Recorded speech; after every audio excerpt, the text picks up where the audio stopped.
Hi guys, tonight we are going to do something very simple and very quiet. We are going to slip back in time. We are going to leave behind the electric hum of your room, the glow of screens, and the relentless speed of the modern hour. We are drifting back to a world where the only light comes from fire, and the only sound is the wind moving through bare branches. Imagine a world of frozen fields and crooked cottages, a landscape painted in shades of charcoal, chalk, and winter brown. It is a place where the smoke from peat fires curls slowly, lazily, into the gray December sky. Watch that smoke in your mind's eye. See it rise from the chimney, thick and white, twisting against the low, heavy clouds before it disperses into nothingness. You can almost feel the chill bite your fingertips. It is not the air-conditioned cold of a modern room, but a deep, earthen cold that lives in the stones and the soil. You pull your cloak tighter around your shoulders. The wool is rough against your neck, smelling faintly of lanolin and old smoke, but it is warm. It is the only barrier between you and the biting wind. Snow clings to the thatched roofs of the village. It has fallen steadily for days, turning every humble hut into a sugar-dusted loaf, soft and rounded against the sharp horizon.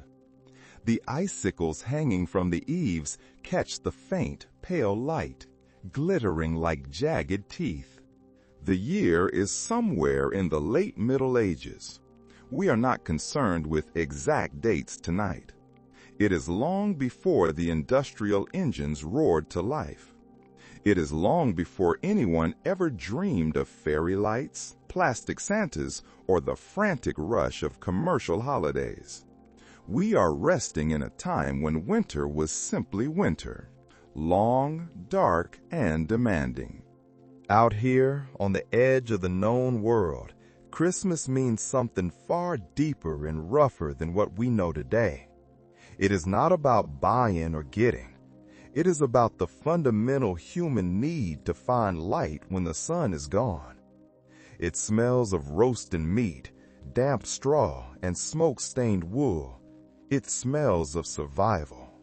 You probably wouldn't survive this winter in reality. The hardship is too great, the cold too unforgiving. But tonight, in this story, you are safe.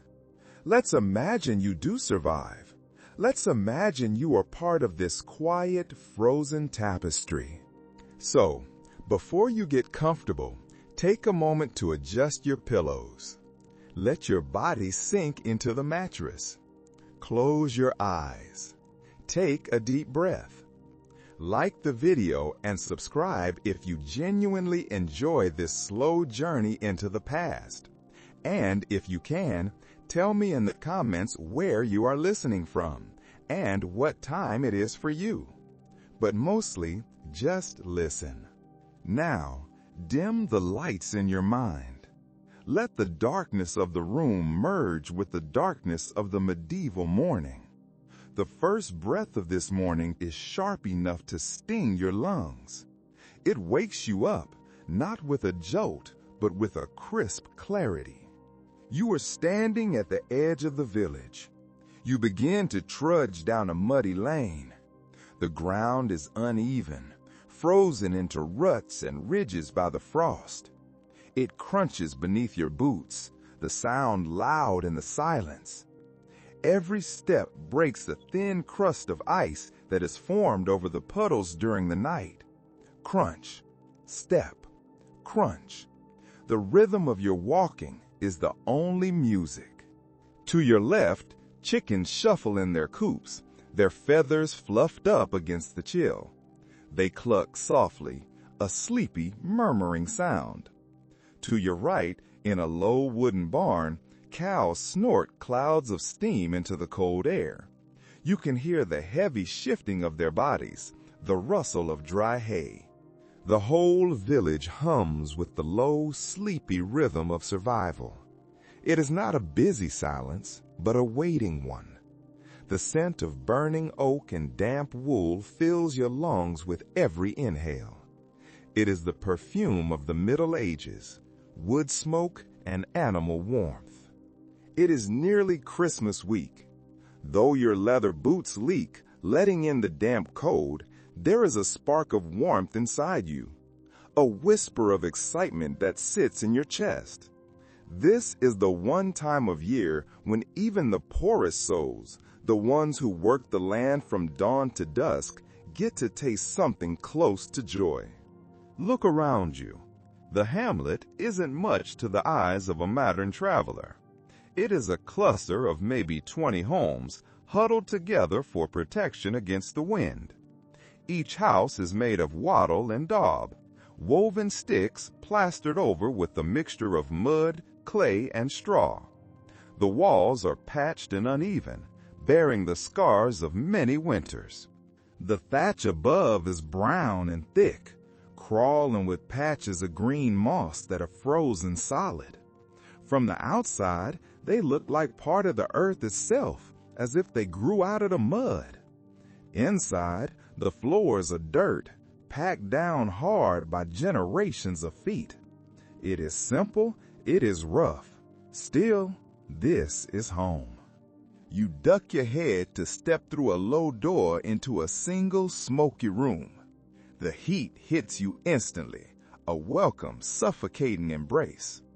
It is dim inside, illuminated only by a central fire pit glowing under a hanging iron cauldron. There is no chimney in the modern sense. The smoke curls upward, drifting leisurely through a hole in the roof.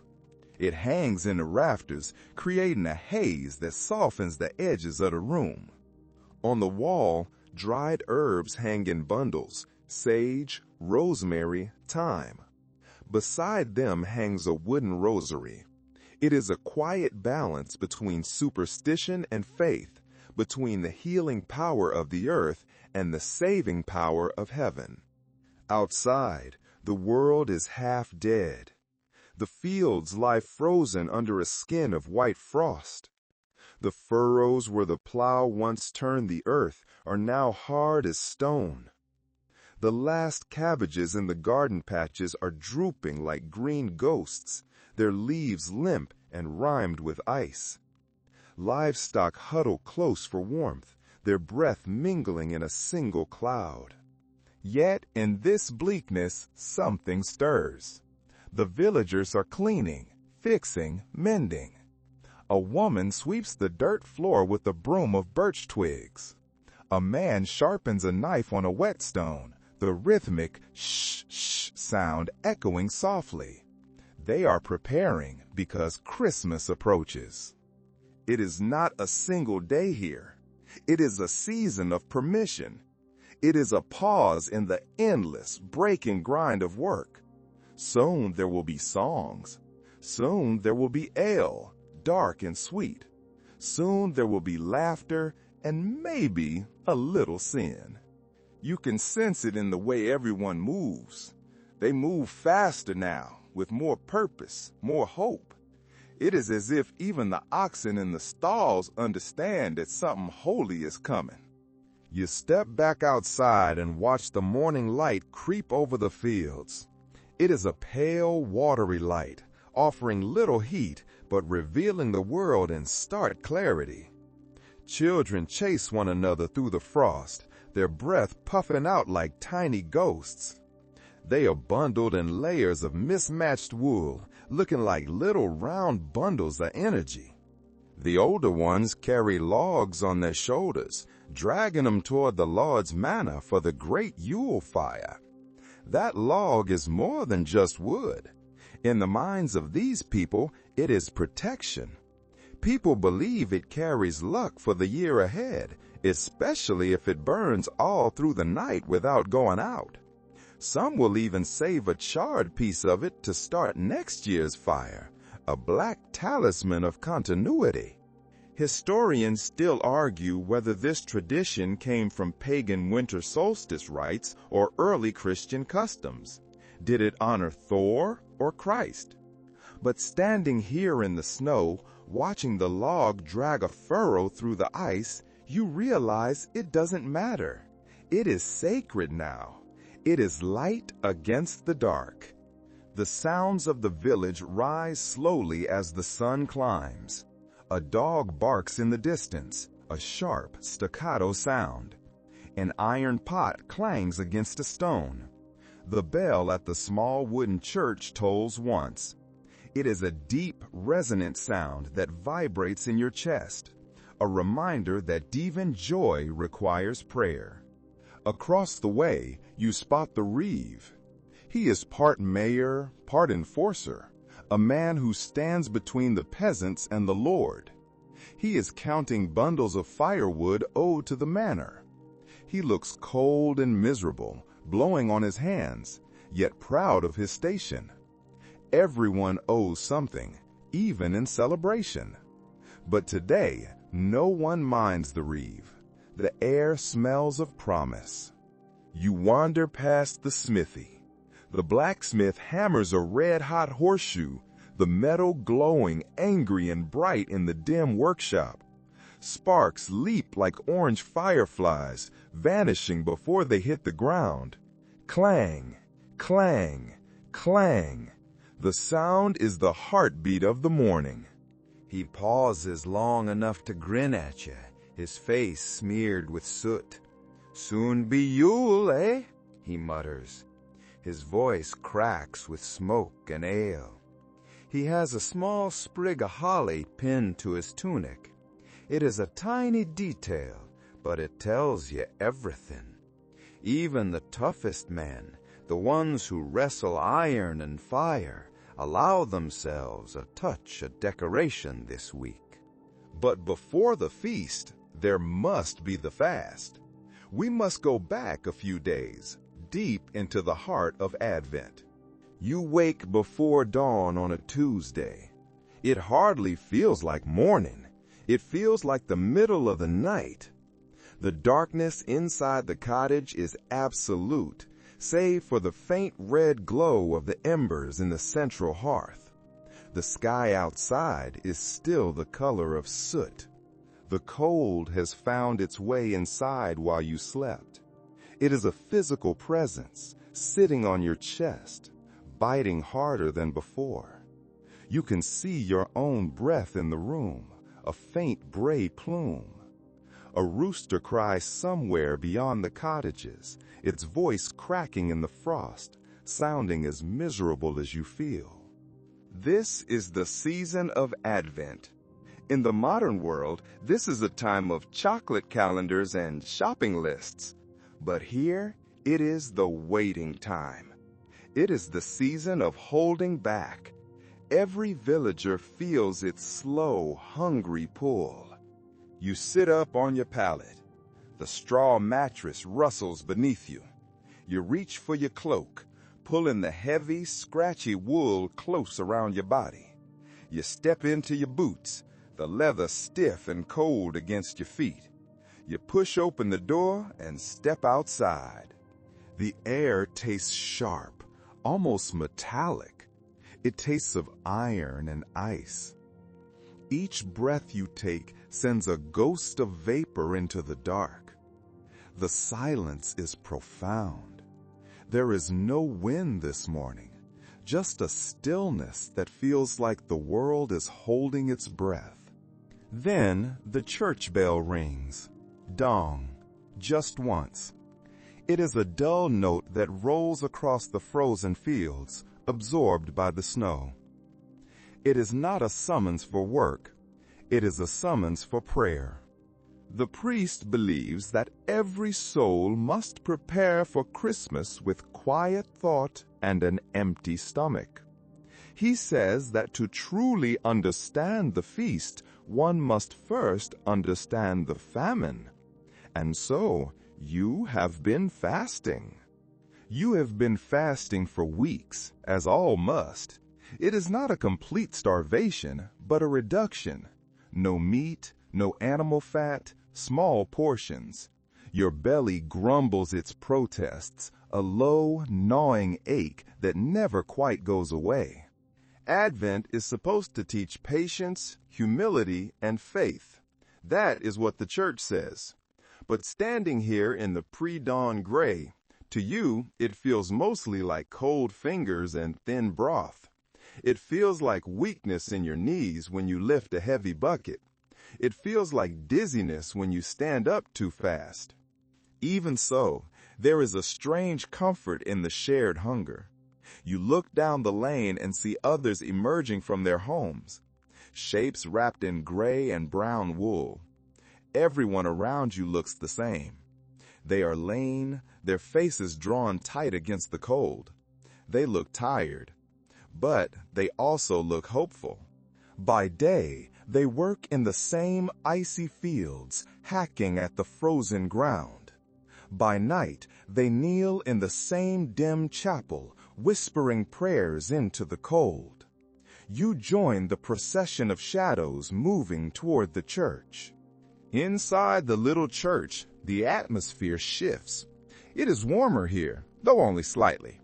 The air smells of old beeswax and damp stone. Candles flicker against the rough wooden walls, casting long, dancing shadows. The wax runs like tears down the iron holders, pooling on the floor. You kneel on the straw that covers the stone floor. It crunches softly beneath your knees. The straw is fresh, brought in for the season, smelling of summer fields, a distant memory now. The priest stands at the altar. He is a small man, wrapped in thick vestments. His Latin rolls through the air, low and steady. Adveniat regnum tuum. The words are strange, foreign sounds that you do not understand intellectually. You do not speak Latin, but somehow you feel the meaning in your bones. It is a rhythm. It is a spell. He speaks of light returning to darkness. He speaks of a star rising in the east. He speaks of faith tested by frost. His voice rises and falls, hypnotic and soothing. It sounds like poetry, though he probably means it as a warning. He warns against gluttony, against impatience. He tells you to wait. You close your eyes and let the words wash over you. The hunger in your stomach seems to sharpen your hearing, sharpen your focus. In this deprivation, every sensation is heightened. After the service, you shuffle outside with the others. The sun has not yet risen, but there is a faint silver glow at the horizon, a promise that the night will end. You notice small details in the crowd. You notice how the older women carry their rosaries like talismans, their thumbs rubbing the beads smooth. You notice the young men sneaking glances at the women, their eyes darting sideways, already thinking of the dances to come after Christmas. Even during fasting, the human heart finds mischief. Historians still argue whether medieval Advent was more spiritual or social. Was it truly about penance, or was it about the slow teasing of pleasure before the release of the feast? Maybe it was both. Maybe that is what makes it so human. The denial makes the eventual reward so much sweeter. You walk back to the cottages. Smoke rises once again from the chimneys, signaling that the morning meal, such as it is being prepared. The smell of boiling cabbage and oats drifts through the lanes. It is a humble smell, but to your fasting senses, it is divine. You follow it to a small kitchen. Inside, a woman stirs a pot with a wooden ladle. The steam rises around her face. She smiles without looking up. "Barely enough to fill a belly," she says softly, "but it will keep us upright till the feast." The children beside her wait with wide eyes. They hold their wooden spoons ready, like little soldiers gripping weapons. They are patient, trained by the season, but you can see them trembling with hunger. You can tell this meal means survival, not satisfaction. It is fuel, nothing more. Outside, a thin wind begins to blow. It rattles the door in its frame. It hums through the cracks in the daub, making the whole room shiver. You sit on a low stool. You take your wooden bowl. It is filled with gruel, oats boiled in water, perhaps a pinch of salt if you are lucky. It is thick and bland. You sip it slowly, letting the heat spread through your chest. You close your eyes and try to imagine the banquet that will come at Christmas. You imagine roasted meat dripping with fat. You imagine soft white bread, not the coarse brown loaves of winter. You imagine ale that makes your head spin. You imagine laughter. It feels like a dream. Yet that dream keeps everyone moving. It pulls the village forward through the gray days.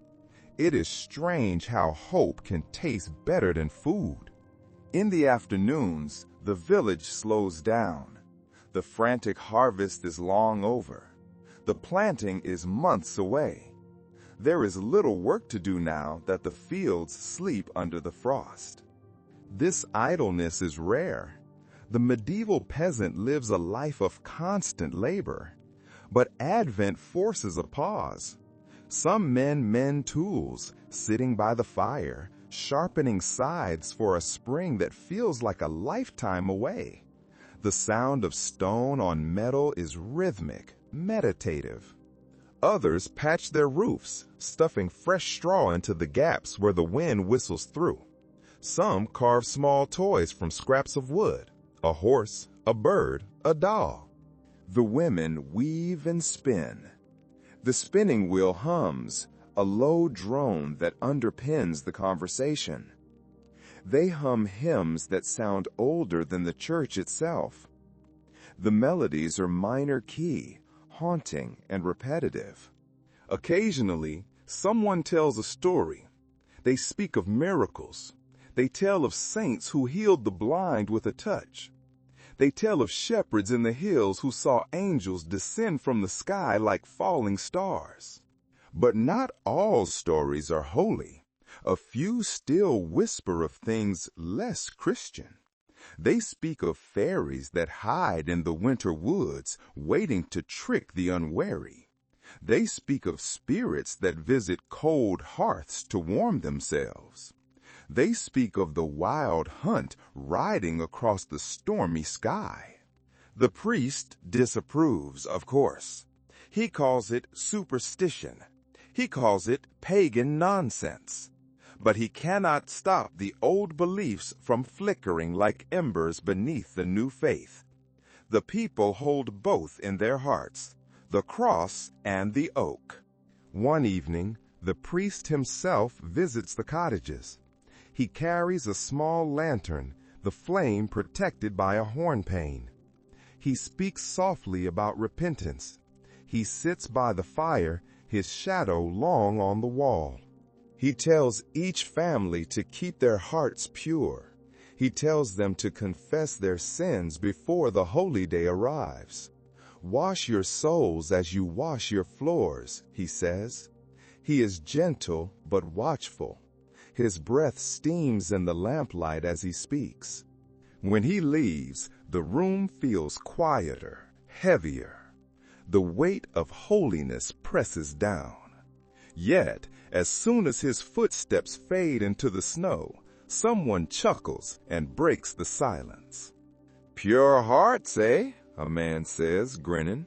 "He better start with his own." Laughter ripples through the room, small and rebellious. It is a relief. It breaks the tension. Later, you walk through the village again. The sun has set and the world has turned to shades of blue and black. Frost glitters like powdered glass on every roof. The air is still, almost sacred. You pass the church. A single candle burns in the window, a tiny beacon in the vast night. Inside, you know the altar gleams with new cloth. It has been embroidered by the women in secret hours, late at night when the chores were done. Every stitch was a prayer. Every thread was a gift. It is a beautiful thought that even the poorest, who have nothing to give but their time and skill, can offer something made by hand. You notice how quiet everything feels. The usual noise of the village is gone. The blacksmith's hammer is silent. The chatter of gossip has faded. Even the dogs are curled up, noses tucked under tails, too cold to bark. It is as if the whole world holds its breath. This is Advent's true rhythm. It is not about doing. It is about waiting, restraint, reverence. You start to feel it settle inside you too. The hunger in your belly dulls, replaced by something like calm. The emptiness becomes a space for thought. When night truly comes, the stars are so sharp they almost hurt your eyes. There are no city lights to dim them. They are a spill of diamonds across black velvet. You lie awake on your straw bed, pulling the scratchy wool blanket up to your chin. You listen to the faint sounds of the village. Somewhere, a baby cries, a thin, lonely sound. Somewhere else, someone hums a lullaby, deep and soothing. You stare at the rafters, tracing the lines of the wood in the dark. You imagine the warmth of the coming feast. You imagine the taste of roast pork. You imagine the sweetness of honey. The thought wraps around you like a blanket. Still, not everyone obeys the fasting perfectly. You hear whispers of those who sneak bites of bacon in the pantry. You hear of those who sip ale in the dark when no one is looking. The reeve pretends not to notice. As long as the priest doesn't find out, he looks the other way. Even holiness has loopholes. Even in a season of denial, people need to survive. One old man jokes that fasting keeps him young because his body is too empty to age. You laugh quietly at that, lying in the dark, even as your stomach growls. Tomorrow, the priest will bless the candles for the season. He will melt old wax into new. He will say, "The light of Advent must burn steady, a symbol of hope in the darkest days." You think about that as you drift towards sleep. Maybe the light is not only in the candles. Maybe it is in the people themselves. They are thin, tired, shivering, yet they are still laughing. They are still waiting for joy. You dream of food. You dream of warmth. You dream of bells ringing across the snow, loud and triumphant. Somewhere in that dream, a voice tells you the waiting is nearly over. The feast is coming. The light is returning. The season turns. The waiting of Advent begins to shift into the doing of preparation. The morning sun is pale and cold, glinting off the layer of frost that covers everything like glass. It is a brittle light, offering no heat, only illumination. You wake to a day that feels different. The silence of the fasting weeks is broken by a low, nervous energy. Your breath rises in clouds as you step outside the cottage. The air is still, but it is heavy with anticipation. Today is Slaughter Day. In the modern world, we are removed from the source of our food. Meat comes in plastic, clean and bloodless. But here, in the shadow of the year 1350, Life and death are woven together in a single knot. Everyone in the village depends on what happens next. It is well recorded that in December, just before Christmas, most villages across Europe slaughtered their animals for the winter. It was a matter of timing and temperature. The cold kept the meat from spoiling. The earth itself became a refrigerator, a vast freezer that would preserve the harvest of flesh. And the feast that followed was as close to luxury as any peasant could hope for. You walk toward the wooden pens at the edge of the village. You grip the rough timber of the fence. The wood is slick with ice, biting into your palm. You watch as the men gather. They carry knives and buckets. Their faces are red, flushed from the biting cold, and perhaps a little from the morning drink they took to steady their hands. The pigs in their pens grunt softly. They are unaware of the fate that waits. They root in the frozen mud, their breath steaming. This is not cruelty. You must understand this. This is survival. Without this day, the village does not see the spring. Without this death, there is no life. The Reeve stands by the gate. He calls out blessings. He mutters a prayer to St. Anthony, the patron of swineherds. But the words sound more like habit than holiness. They are words spoken to fill the silence, to mask the heaviness of the act. The sound comes quickly. It is a sequence you have heard every winter of your life. The squeal, the sudden hush, the heavy thud. And then the air changes. It fills instantly with the scent of blood and smoke. It is a thick, metallic smell, hot and overwhelming in the freezing air. It catches in the back of your throat. You look away for a moment, staring at the gray horizon. But you cannot look away for long. No one can afford to waste a thing. The moment the animal falls, the village becomes a machine of preservation. Children hurry forward. They carry bowls and cloths. They are collecting the fat. They are collecting the scraps. The women are already preparing the boiling cauldrons for rendering lard. Steam rises from the great iron pots, smelling of wet animal hair and wood smoke. It is a grisly, busy ballet. It is done with the precision of long practice. There is no wasted movement.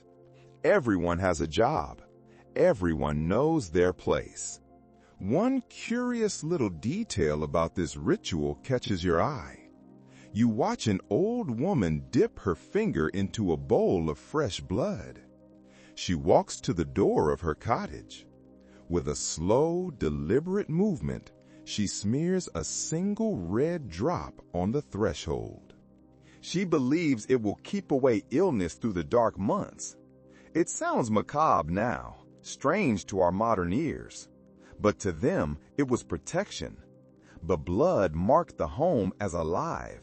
It was a seal. It shared in the strength of the animal that had just fed them. Some whispered that skipping the gesture would invite bad luck.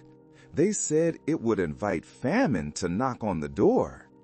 And so, the lintels of the village are marked, one by one, in silence. The butchering continues for hours. The sun climbs higher, but the heat does not come. By midday, the yard is strewn with straw and feathers. The glint of knives flashes in the pale light. The smell has settled now. It is thick, metallic, and oddly comforting. It smells of plenty. You begin to see why the peasants look almost cheerful. For once, they have enough. They look at the piles of meat and see a future. They see salted meat for the deep winter. They see sausages hanging in the rafters. They see broth. They see fat for candles to push back the night. The children dart about, carrying pieces to the smokehouse. Their small hands are red with cold and work. Everyone is part of this ritual of transformation. They are turning death into warmth. They are turning scarcity into hope. According to surviving manorial accounts, a portion of the meat always went to the Lord's kitchen. You watch the reeve select the best cuts, the hindquarters, the tenderloins. He places them in a separate cart. It is a reminder that even in celebration, the poor owed tribute. Yet, the Lord also sent gifts in return. A servant from the manor arrives with a jug of wine and a wheel of cheese. It is a symbolic exchange. It keeps the fragile peace of the village. No one speaks of fairness. Fairness is a luxury for other times. Everyone knows the rules. You help string strips of meat in the smokehouse. You duck your head to enter the small, dark shed. The air inside is thick with haze. It is a blue-gray fog that stings your eyes and tastes of oak and juniper. The logs crackle beneath hanging slabs of bacon. Droplets of fat hiss as they fall into the fire. Hiss, pop, hiss. The scent is overwhelming. It makes your stomach twist with hunger.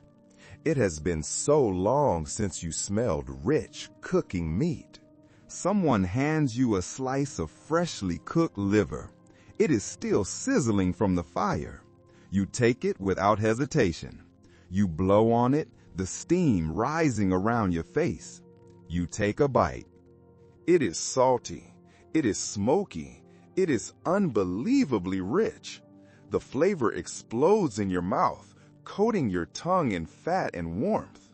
For the first time in weeks, your body feels alive. The lethargy of the fast lifts, just for a moment. Later, as the sun sets, the bloodied snow glows pink in the fading light. The work is done. The carcasses are dressed and hung. The yard is quiet again.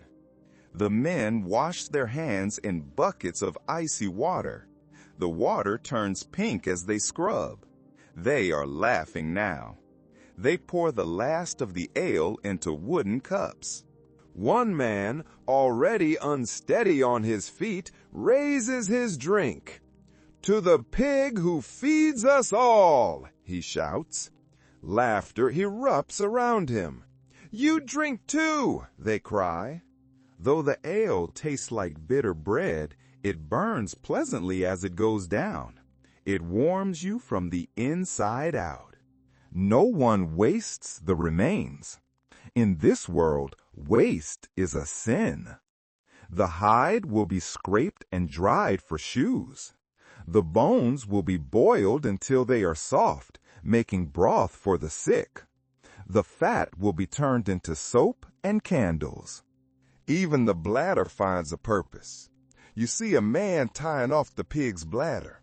He inflates it, blowing into it until it stretches tight and pale. He hangs it by the fire to dry. Later, it will become a toy ball for the children. It is oddly touching to see a toddler kicking something that was part of dinner only hours ago. It is a circle. The animal gives everything. Some chroniclers from the 14th century wrote that villagers viewed this day as both sacred and dangerous. Blood called blessings, but it could also call trouble if spilled carelessly. To spill it on church ground was a curse. To spill it on frozen soil was fortune. No one fully understands where that belief came from. Scholars suggest it may have roots in ancient harvest rites. But tonight, looking at the red stains on the snow, it feels true. As night falls, you follow the others into the main hall where the first small feast begins. It is not the great feast of Christmas, that is still to come, but it is a tasting. A pot of stew bubbles on the hearth, thick with fresh meat and onions. The room glows with light from tallow candles. Their sweet, greasy scent mixes with the steam of the food. Children curl up by the fire. Their bellies are full for the first time in a month. They are too full to talk. They sleep like puppies, piled together. The older folk hum softly, the tune slow and soothing. A researcher once remarked that this day, the day of the slaughter, captured the entire contradiction of medieval life: brutality and gratitude, faith and fear, death and renewal. Watching the villagers now, you see how true that is. They bless their food with one hand and drink to their own survival with the other. When you finally step back outside, the stars are sharp in the black sky. The snow crunches under your boots. It is bitterly cold, but you do not feel it as much now. Behind you, laughter spills from the hall, muffled by the heavy wooden door. You feel something stirring in your chest. Not quite joy, not quite sadness. Maybe it is relief. The worst of winter is still ahead. The deep freeze of January, the hunger of February. But tonight, everyone has eaten, and that is enough. You pause beside the fence where the pigs had been. The ground is hard and trampled. The air is utterly still now, except for the faint crackle of the distant fires. You look up at the moon. It is a cold, white eye looking down on the world. You realize that tomorrow, the same people who held knives today will kneel in church and pray for mercy. And somehow, both things will make perfect sense. The next morning, the frost sparkles in the light as if the world has been sprinkled with crushed glass. The redness of the slaughter has been covered by a fresh, thin dusting of snow during the night. The world is white and innocent again. Your breath steams in front of you while you walk toward the ale shed behind the tavern. Today is a different kind of work. Yesterday was for meat. Today is for drink. You push open the door of the shed. Inside, the air is warm and humid. It is rich with the smell of malt and yeast. It smells like rising bread, but sharper, deeper. It is the smell of fermentation. A group of villagers stands around a massive wooden vat. They are laughing. The tension of the slaughter is gone. They stir a bubbling mixture with long paddles. It is brewing day, and the mood feels different now, less grim, more hopeful. According to the few records that survive, brewing was one of the most important communal tasks in medieval villages, especially around Christmas. Water was dangerous. It carried sickness. But ale was safe. The boiling killed the sickness. The alcohol preserved the life. Each household contributed barley or oats. It was a community pot. The brew was shared freely, or almost freely, during the 12 days of celebration. The ale they are making is not like the clear, fizzy beer of today. It is thick, it is dark, it is murky.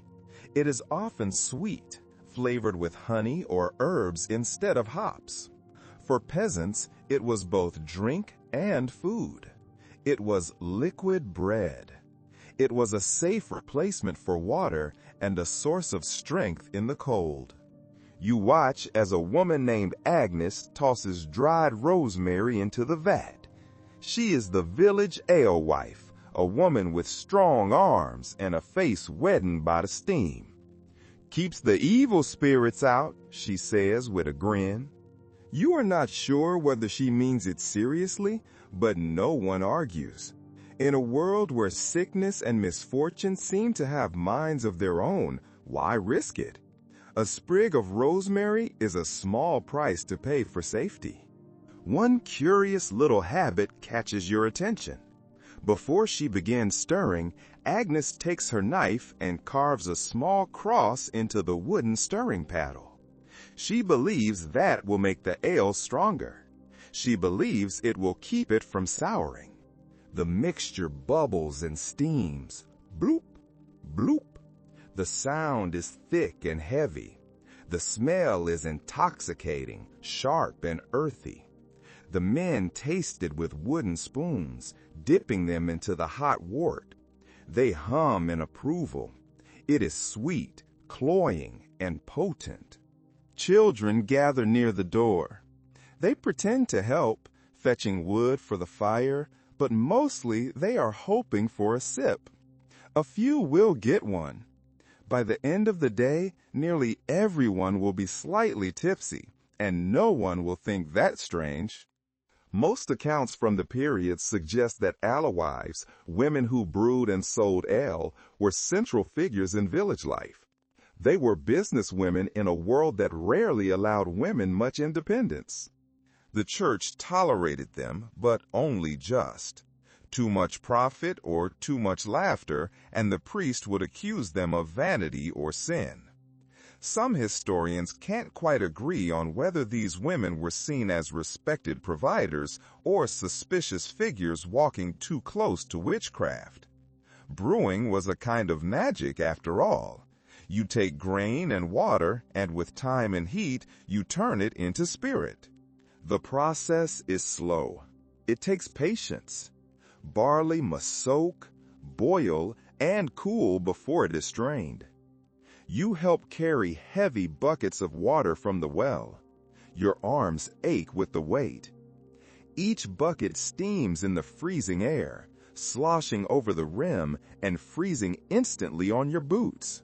The smell inside the shed grows richer, heavier. It becomes almost sweet, like roasting nuts. Someone begins to sing a rough, rhythmic tune about St. Nicholas and his ale-loving monks. St. Nick, he loved a cup, they sang.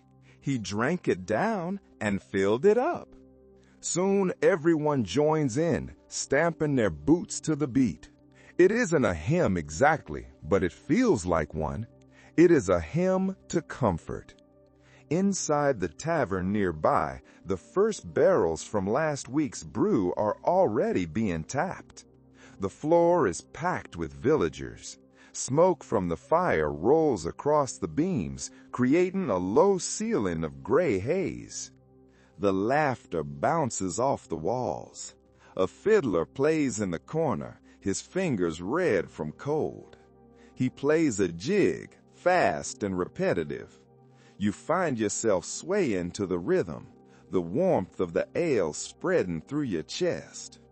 One charming superstition says that if the first drop of new ale spills on the floor, it must be left there for luck. To mop it up would insult the spirit of the drink. So naturally, someone knocks over a cup on purpose. Splash! The dark liquid spreads across the stones. Everyone laughs. Even the priest, sitting in the corner with a mug of his own, pretends not to notice. As the day darkens into evening, the villagers share jugs around the tables. They toast to the harvest, to the wheat, to the barley. They toast to their animals, to the ox, to the cow. They toast to the babies born and the old ones lost. Each toast feels like a small prayer dressed in laughter. According to local chronicles, this mixture of devotion and drunkenness was a constant source of frustration for the clergy. They wanted solemnness. They wanted silence. Yet even bishops admitted that a Christmas without ale was hardly Christmas at all. It was the oil that kept the machinery of the village running. You lean against the rough wattle wall, cup in hand. You feel the warmth creep into your limbs, chasing away the deep chill of the morning. Outside, snow falls again, soft and soundless. The fire crackles in the hearth. Snap! Pop! Someone begins another song.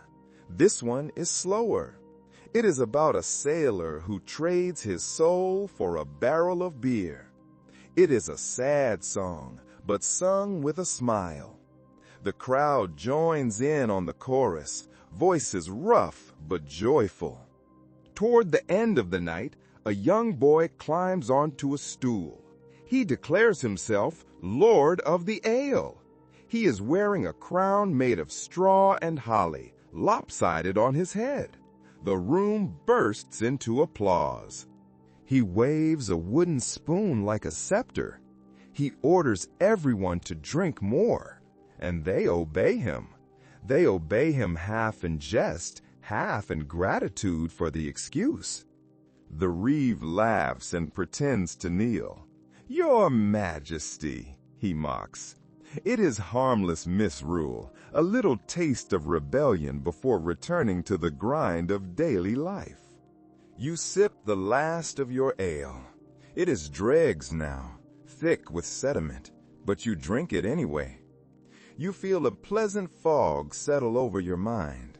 The worries of the winter, the food stocks, the firewood, the freezing nights seem far away. The music fades to a hum. The laughter softens to murmurs. In the corner, two old men doze beside the fire, their mugs still clutched in their hands. The air is thick with smoke and comfort. It remains a mystery to modern historians whether medieval villagers truly believed that drink could sanctify a celebration, or if they simply forgot their troubles more easily with full mugs.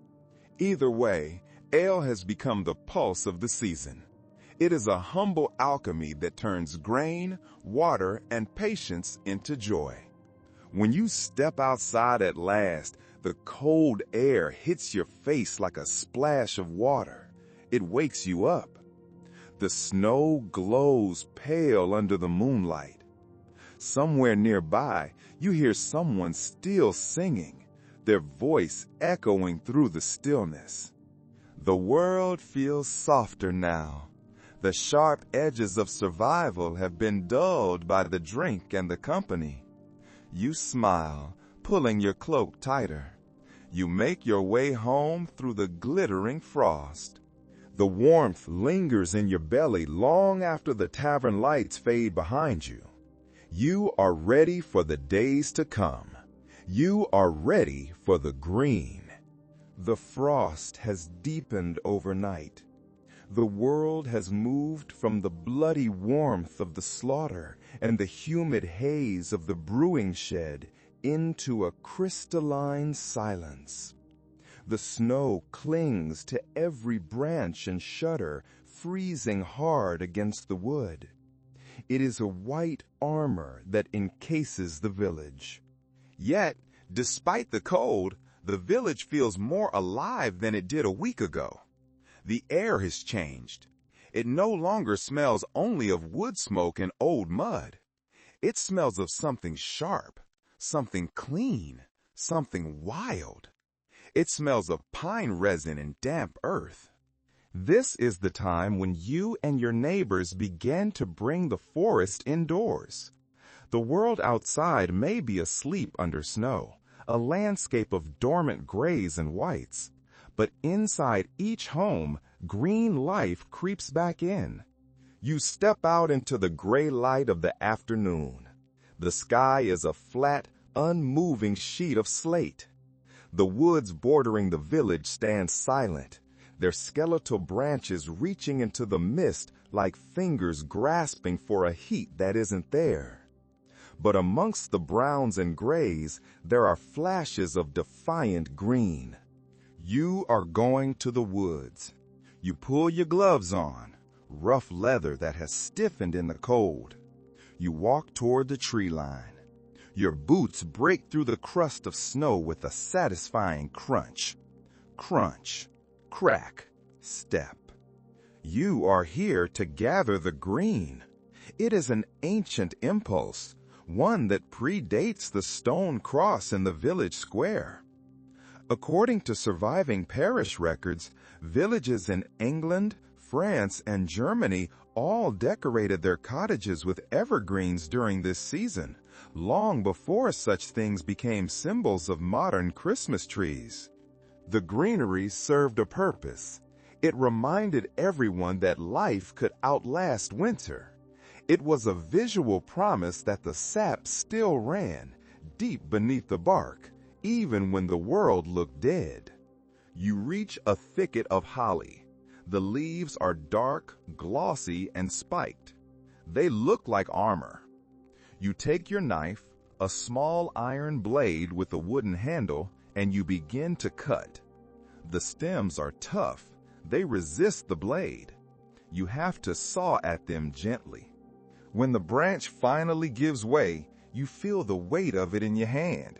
You feel the sticky sap on your fingers. It smells intensely of the forest, a green, chemical, earthy smell. You gather a bundle of it. The women are nearby, gathering ivy. There is a specific rhythm to this gathering. The women choose the ivy because it clings. It twists itself into anything it touches. It is a quiet emblem of endurance. It survives by holding on. The men, meanwhile, prefer the holly. They like it for its red berries, bright drops of color that look like blood against the snow. It is proof that beauty can bloom even in hardship. You walk back toward the village, carrying your bundle. The prickly leaves scratch against your woolen cloak.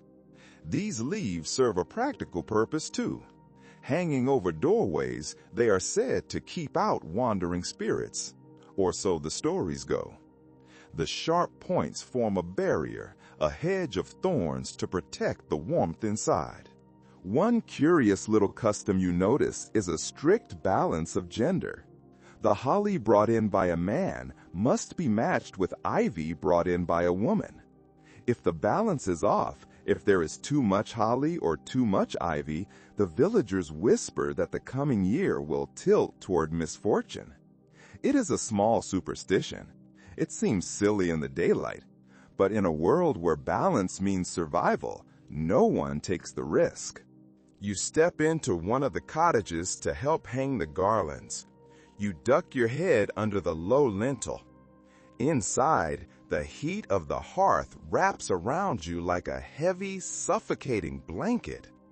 It is a shock after the cold of the woods. The scent of the pine and holly instantly mingles with the smell of baking bread. It is a perfume unique to this time of year: smoke, yeast, and resin. Smoke curls lazily toward the rafters, tracing lines across the low ceiling. The walls are dark and rough, stained by years of peat fires. They are made of mud and dung, humble materials, yet the greenery transforms them. You hang a garland of ivy along the wall. The dark green leaves provide a soft shimmer of life against the soot. A small wooden cross sits above the door. You drape it with ivy. It looks both humble and holy. It connects the earth to the heaven. In the corner, a grandmother adjusts a bunch of mistletoe over the hearth. She is old, her hands gnarled like the roots of the trees you just visited. She gives you a sly look. Her eyes crinkle at the corners. "If you stand beneath it," she says, her voice cracking slightly, "you'll owe someone a kiss." You laugh, though your cheeks burn in the firelight. She winks. That custom may not be as old as she thinks, but people cling to it all the same. Chroniclers of the time describe how mistletoe carried mixed feelings. It was sacred to the old druids, suspicious to the priests, yet irresistible to the young. It was a plant that grew between the earth and the sky, never touching the ground. It was magical. Even in an age of fasting and prayer, affection finds its loopholes. As evening settles, the work is done. You step outside again to admire the transformation. The snow has begun to fall lightly. Soft flakes drift down, glowing orange in the firelight, spilling from the cottage windows. Every doorway gleams with green. Every lintel bristles with holly. The whole village seems alive, as if the forest has moved in to keep watch. The boundary between the wild wood and the domestic home has blurred. A few villagers murmur near the well. They say that if the ivy droops before the new year, illness will follow. Nobody wants to test it. You watch a woman carefully watering her garland with melted snow. She tends to the cut branches as if they were living pets. In the center of the village, the priest passes by. His cloak is heavy and damp with melted snow. He stops to inspect the decorations. He frowns slightly at the mistletoe, perhaps thinking of its pagan past, but nods approvingly at the holly. "Keep it clean of superstition," he warns softly. His breath smells faintly of ale. He is a man of God, but he is also a man of the village. The villagers nod and smile at him. "Yes, Father," they say. But when he turns away, walking toward the church, they quietly add another sprig of ivy to the church door, just to be safe. It is said that even priests, after enough years here, stop fighting the forest. The woods are too close. The winter is too long. A delightful oddity from the time says that some villagers whisper to their plants at night. They ask the holly to guard the home from evil. They ask the ivy to bind the family together. Whether it was prayer or spell, no one can say. But in the flickering light, every leaf seems to listen. Later that night, the fire burns low. You lie on your straw bed. You watch the shadows from the holly branches dance across the wall. The flickering leaves cast tiny claw shapes that sway with the draft. You imagine they are little guardians. They are keeping the frost from crawling too deep into your bones. Somewhere outside, an owl calls. Hoo, hoo. The sound echoes through the stillness. Most medieval accounts agree that these small rituals, gathering green, hanging holly, singing old tunes, were as important as the great feast itself. They brought life into places where life had vanished. To touch something living in midwinter was to believe for a moment that spring would return. You fall asleep to the smell of pine and ash. The house creaks as it cools. You are sleeping inside the forest now, safe and warm. The next morning, your head aches slightly. It is the lingering throb from the ale you drank on brewing day, or perhaps just the smoke of the cottage. But the air outside is sharp enough to wake even the sleepiest soul. You step out. A pink glow stretches across the eastern sky. It hints at another day of snow, but for now, the air is clear. The village is alive again, this time with a different kind of purpose. Today, you are heading to the winter market. It is a gathering that turns a sleepy countryside into a swirl of colors, smells, and voices. You join the others. You follow the frozen track that leads out of the village. Your boots crunch on the ruts of ice. A cart ahead of you creaks. Creak. Thump. It groans under sacks of wool and jars of honey. The sound of a distant bell drifts over the fields. You pull your cloak tighter, feeling the wind nibble at your face. It is a hard journey, walking miles in the cold, but no one complains. For once, there will be music. There will be goods from other villages. There will be the faint thrill of seeing strangers. It is well recorded that winter fairs were among the few times when medieval peasants could buy, sell, and trade freely without direct interference from their lords. Even the poorest farmer might save a few coins for this day. The markets were temporary bursts of freedom. They were sanctioned chaos where wealth and poverty mixed without the usual barriers. As you reach the outskirts of the market, the smell hits you first.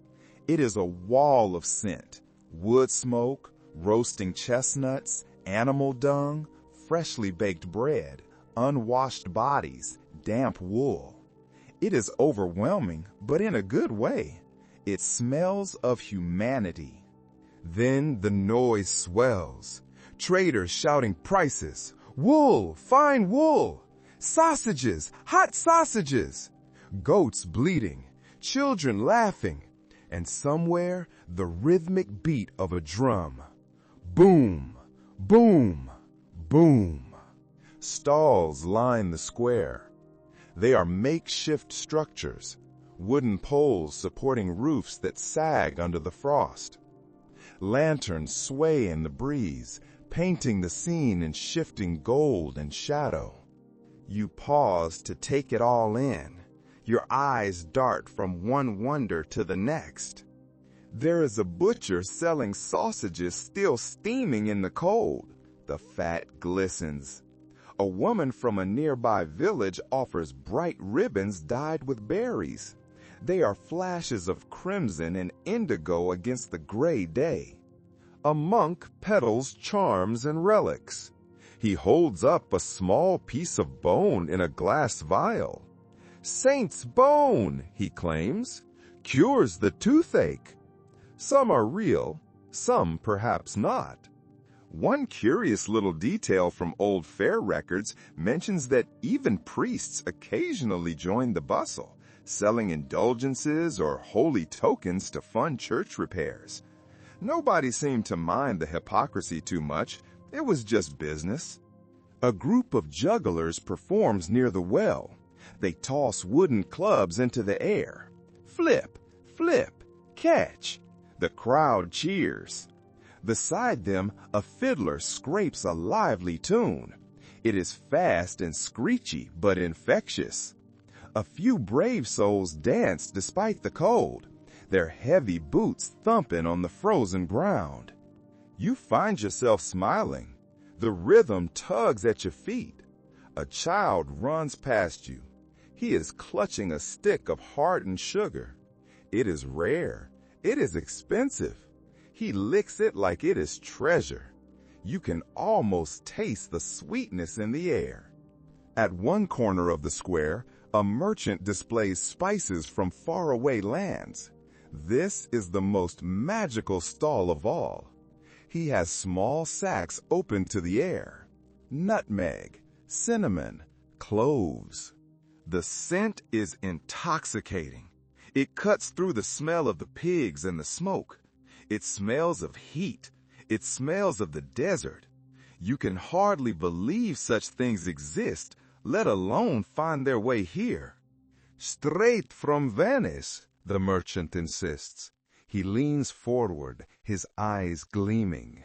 His accent sounds local enough, but you want to believe him. According to surviving trade accounts, these rare spices often changed hands dozens of times before reaching villages like this. They traveled on camels, on ships, on wagons, on backs. Each pinch was worth a small fortune.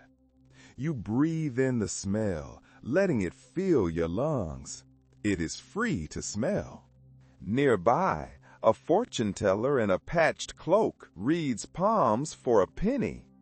She sits on a low stool, huddled over a small fire.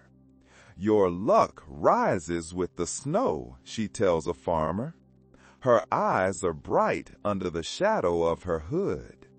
The crowd laughs, tossing her coins anyway. Folklorists note that such women were both feared and sought after, half healer, half entertainer. No one really believed them, yet everyone listened. They wanted to be told that the winter would end. They wanted to be told that they would survive. You stop at a stall selling cloth. You need wool for a new tunic. You trade a handful of barley for a length of rough gray wool. The seller nods approvingly. He wraps it in paper. The deal feels almost ceremonial. It is a reminder that even simple exchanges bind people together. Commerce, in its own way, is as holy as prayer out here. By midday, the square is packed. Shoulders brush against shoulders. You spot familiar faces among the strangers. The smith from your village is there. His apron is still black with soot, but he is eating a meat pie and laughing. The reeve is there, arguing over the price of salt. A young couple holds hands shyly near a bread stall. For a moment, you forget the hardship of winter. The world feels bigger. It feels brighter. It feels full of possibility. One of the more amusing oddities of the medieval winter market was the sale of miracle trinkets. These were tiny clay charms. They were shaped like pigs, angels, or even shoes. People believed they could bring luck, fertility, or better harvests. You pick one up. It is shaped like a small bird with painted wings. It feels rough in your hand. The clay is cool and gritty, but it is oddly comforting. The merchant watches you. It will keep nightmares away if you hang it above your bed, he tells you. You don't know if you believe him. You are a practical person, but you buy it anyway. You pay a copper coin. You tuck the bird into your pouch. It feels like a secret.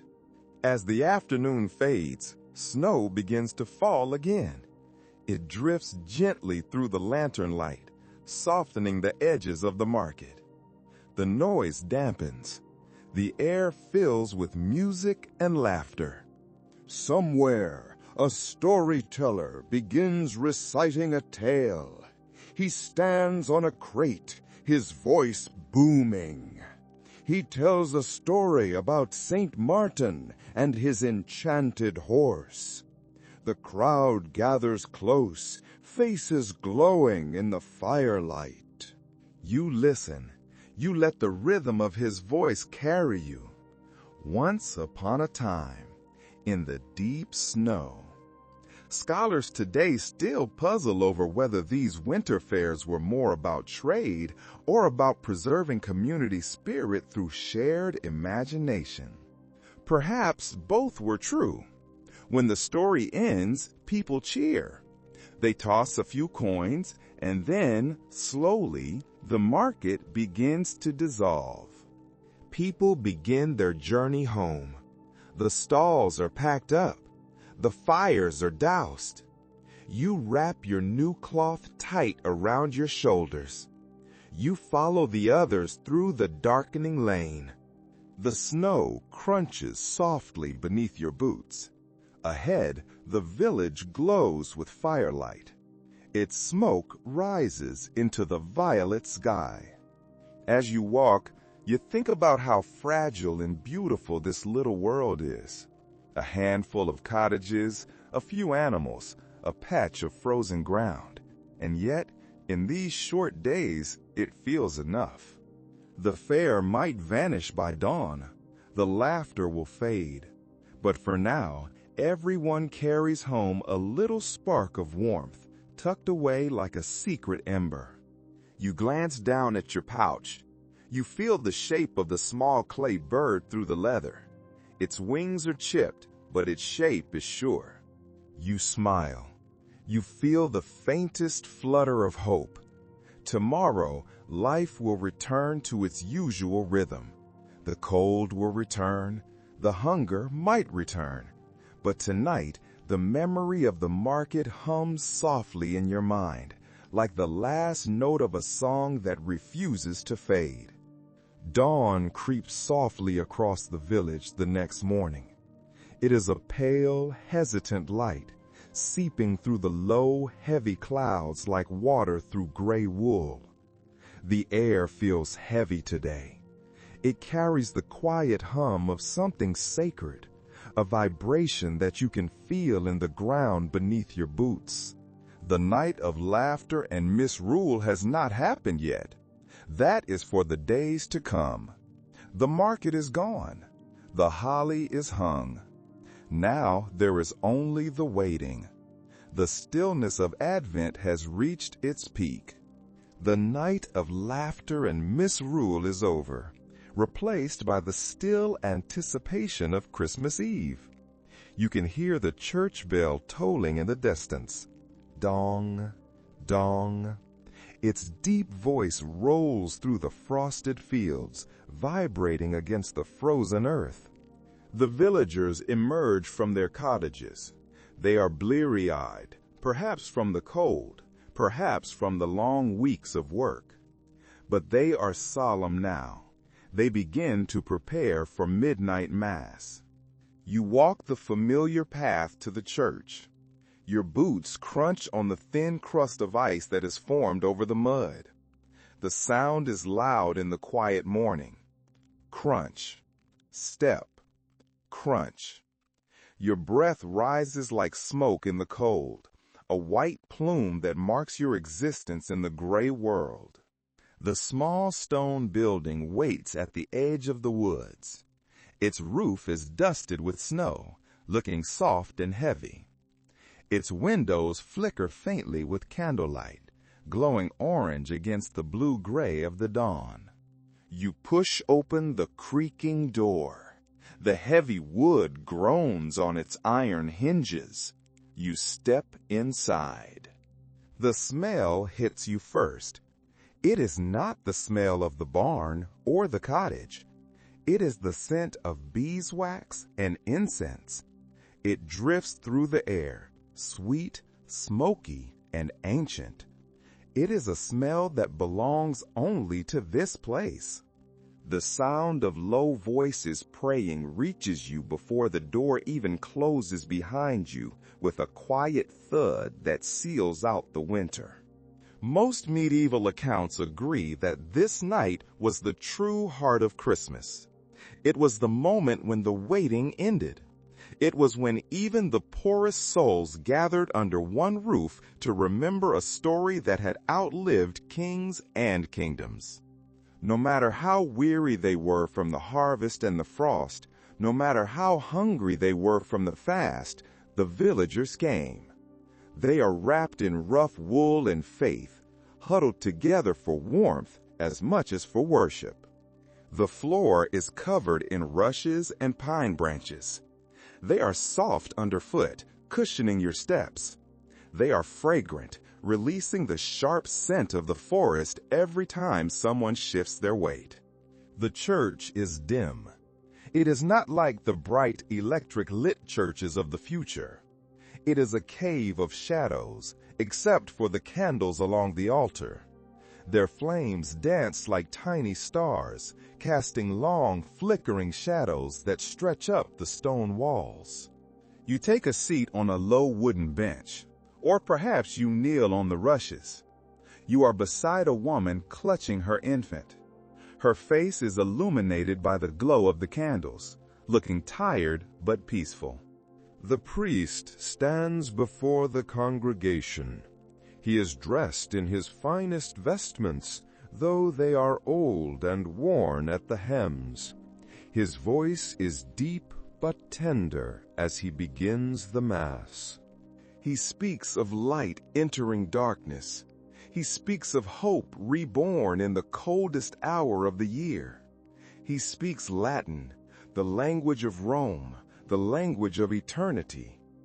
Even if you don't understand every phrase, the rhythm of it feels like a song you've always known. It washes over you. Gloria in excelsis Deo. It is well recorded that the midnight service in small villages was both sacred and social. It was an event that blurred the line between worship and reunion. You look around the room. You see neighbors who might not have spoken all year. They might have argued over land boundaries or stray goats, but now they share glances of warmth. For a few hours, everyone is equal under the candlelight. The cold outside cares nothing for rank, and in here, the warmth belongs to everyone. The choir begins to sing. It is not a professional choir. These are the voices of farmers, blacksmiths, and weavers. Their voices are rough, textured by smoke and cold, yet they are beautiful. The sound rises into the rafters. It mingles with the scent of resin and tallow. It fills the small space completely. You feel it in your chest, a physical vibration more than a melody. You look around and see faces lifted. Eyes are closed. Lips move silently in prayer. In this flickering half-light, even the most ordinary people, the man with the scarred hands, the woman with the stooped back, seem radiant. A rather curious custom catches your attention. It breaks the solemnity for a moment. Between prayers, a group of boys moves down the aisle. They are dressed as shepherds, wearing rough tunics and carrying wooden staffs. They move in their own playful rhythm, almost skipping. They are acting out the nativity. It is clumsy, it is heartfelt. The baby Jesus is nothing more than a bundle of rags held by one of the boys. But the smiles on the villagers' faces are genuine. A few people laugh softly when one shepherd forgets his line and looks around in panic. The priest pretends to frown, to keep the order, but you can see him hide a smile behind his sleeve. Some researchers note that these impromptu performances were among the earliest forms of folk theater. They were born right here in small parish churches. The boundary between devotion and entertainment was fluid. That looseness gave people a way to feel closer to the divine. After all, faith lived not just in words. It lived in laughter. It lived in shared warmth. It lived in the faces of friends. You notice how the wax drips slowly down the candles. It is thick and golden, sliding down the sides in slow motion. It pools on the altar like frozen sunlight. The priest raises a chalice. The congregation kneels. The floor creaks softly beneath the weight of bodies and winter clothes. Outside, the wind moans against the walls. It tries to find a way in. But inside, there is only stillness. You can almost feel the rhythm of 100 heartbeats, steady and reverent. When the last hymn fades, the priest blesses the people. He steps back. For a long moment, no one moves. It is as if they do not want to break the spell. Then, one by one, they rise. Their movements are slow and gentle, as if waking from a shared dream. The candles flicker, and shadows dance wildly on the stone walls for a moment before settling. You find yourself staring at one specific candle. It burns brighter than the rest. Its flame is tall and straight. It defies the draft that slips through the door. A charming belief from old folk tradition says that if a candle burned cleanly through midnight mass, the family who lit it would have peace all year. But if the flame guttered out, if it smoked or died, misfortune would follow. You notice several people glancing nervously at their candles. They hold their breath each time the wind stirs the air. One woman quietly cups her hands around hers, whispering a prayer to keep the flame alive. The service ends. The villagers step out into the cold night. The sky has cleared. It is black velvet, strewn with stars so clear and sharp they seem almost close enough to touch. The air is freezing, but after the warmth of the church, it feels refreshing. It is a carol, it carries through the silence like a lullaby. You join in, your voice low and rumbling in your chest. The sound blends with the crunch of feet on snow. It blends with the faint jingle of a donkey's harness. It blends with the distant bark of a dog.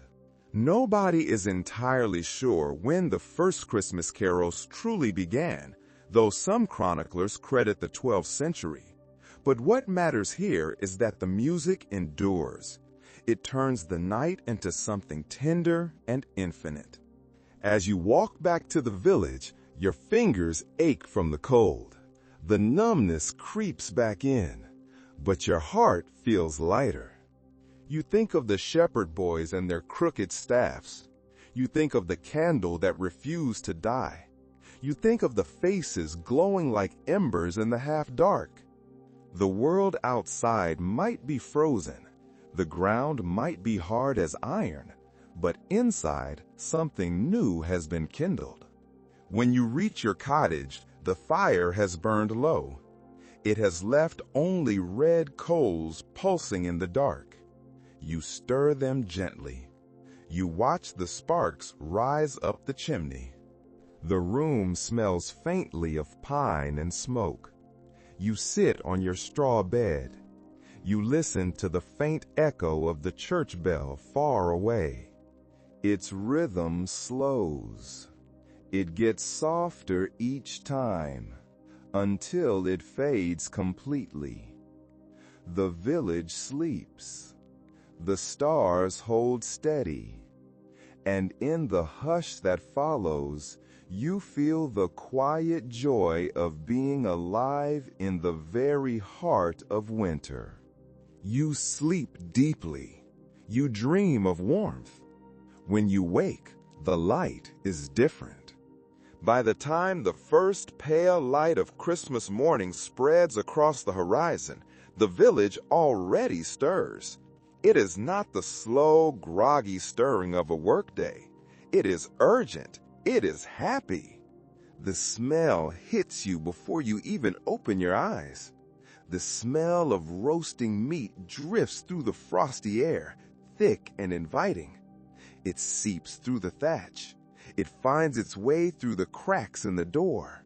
Smoke curls from every chimney, rising lazily toward a sky that promises snow. You step outside. The cold bites your nose, but you barely notice it. You see people bustling from cottage to cottage. They carry baskets covered with cloth. They are shouting greetings. The quiet solemnity of last night's mass has shifted. It is transformed into cheerful commotion. Today is the feast. Today is the day everyone has been waiting for. Think back to the last few weeks. Think of the fasting. Think of the thin soups. Think of the humble prayers. That is over. It is finally time to eat. Even the poorest family will have something rich and satisfying today. This is not a day to count coins. It is a day to forget the mathematics of survival. You can almost taste the joy in the air. According to surviving manorial records, Christmas Day was one of the few times in the medieval year when laborers could expect permission to rest. They could eat freely. They could visit neighbors without punishment. Lords opened their stores of grain. The church often distributed bread and ale to those in need. It was, for a brief moment, as if hunger and hierarchy agreed to call a truce. You are invited to a neighbor's cottage. You duck through the door. The air inside is thick with warmth. It is almost tropical compared to the outside. A great iron pot bubbles on the hearth. It is filled with mutton and root vegetables, turnips, carrots, onions. A slab of pork sizzles nearby on a spit. The fat pops in the flames. Snap. Hiss. The smell is intoxicating. It is salty, savory, and greasy in the best possible way. The table is crowded. Usually it holds a single bowl. Now it holds trenchers of coarse bread. It holds dried apples. It holds steaming puddings. Children sit cross-legged on the floor. Their eyes are wide. They are waiting for their share. They are vibrating with energy, but they know better than to touch the food yet. A woman stirs a pot of custard. It is thickened with egg and ale. She hums softly under her breath. A curious little culinary detail from the period catches your eye. It is the centerpiece of the table. It is the habit of baking entire birds inside pies. Sometimes they even bake smaller birds inside larger ones. You see one such creation here. Its crust is golden and cracked. Steam escapes from a vent in the top. The smell is almost dizzying. The baker insists it will bring luck for the coming year if it is shared evenly among all present. Nobody dares take the largest slice. To take more than your share would be to invite bad luck. The feast begins slowly. It starts with a prayer of thanks. Then the noise begins. The noise of knives against wooden plates. The laughter of 4 mouths. The low rumble of satisfaction.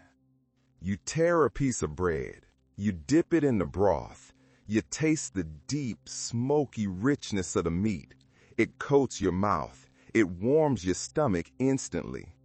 It feels almost holy to eat this much after so long without. Children dart around the room. Their cheeks are flushed from the heat of the fire and the excitement. One boy sneaks an extra sausage from the platter.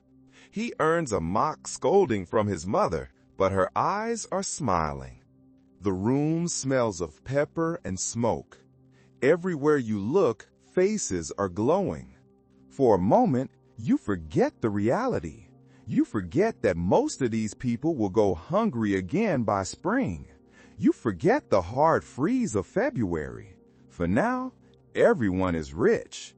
According to one 15th century account, even the humblest Christmas table would try to mimic that of the nobility, at least in spirit. There might be spiced wine instead of mead. There might be a wreath of holly on the table. There might be a single fine dish placed at the center for show. You see the same effort here. Someone has draped their rough wooden table with a scrap of embroidered linen. It is borrowed from the church or perhaps saved in a chest for years. Everyone pretends not to notice the patches in it. A peculiar superstition floats around the feast. It concerns the salt. The salt is in a small pouch or a wooden cellar. They say that the first person to spill salt will have misfortune before next year's harvest. So when a small pouch tips over near the elbow of a farmer, the reaction is instant. Every hand reaches to steady it at once. It is a reflex. The pouch is caught before the salt spills.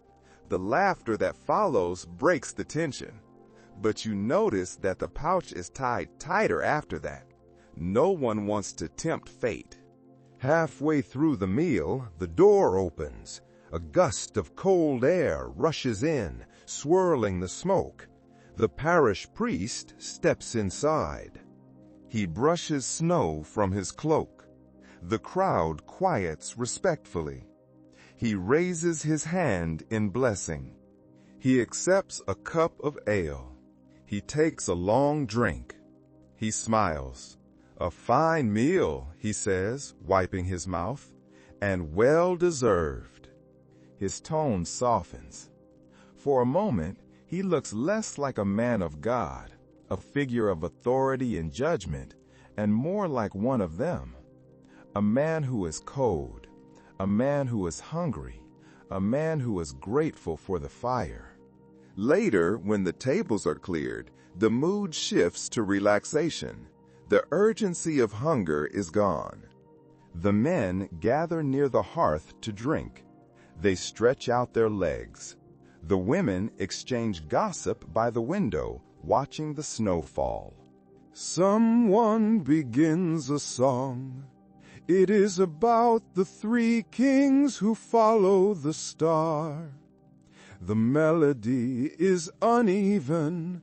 It wanders a bit like the kings themselves, but it is heartfelt. You join in quietly. You feel your voice blend with theirs. The song fills the small room like a second fire. It remains uncertain among historians whether the tradition of sharing food with strangers on Christmas originated from genuine charity or from obligation to the church. Was it love or duty?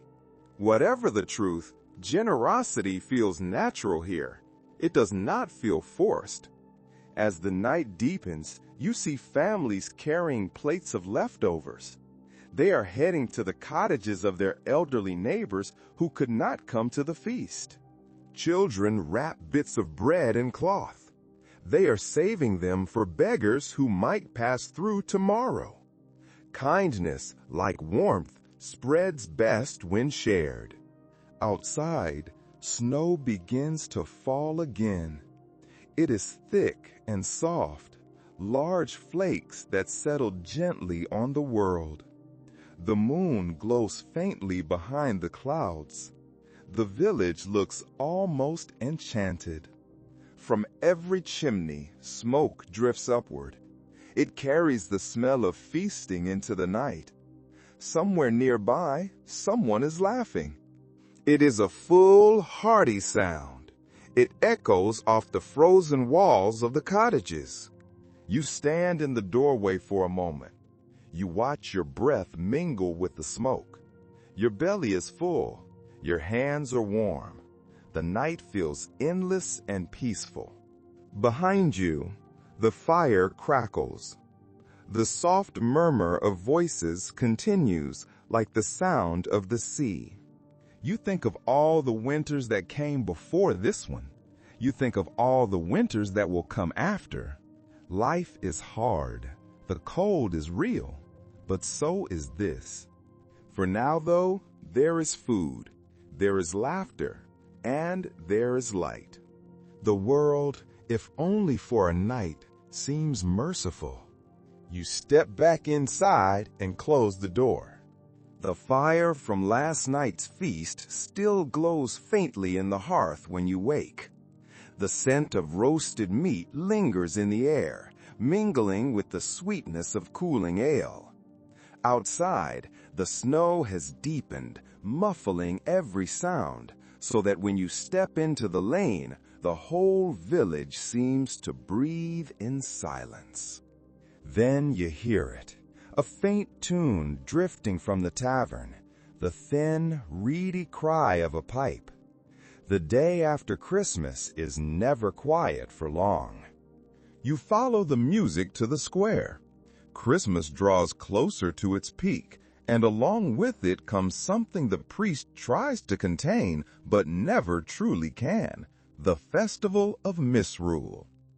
It begins quietly, as many dangerous things do, with a joke, a wink, and a fool's crown woven from straw and holly. You stand near the door of the tavern, watching as the crowd cheers. A boy of 16 climbs onto a table, grinning from ear to ear.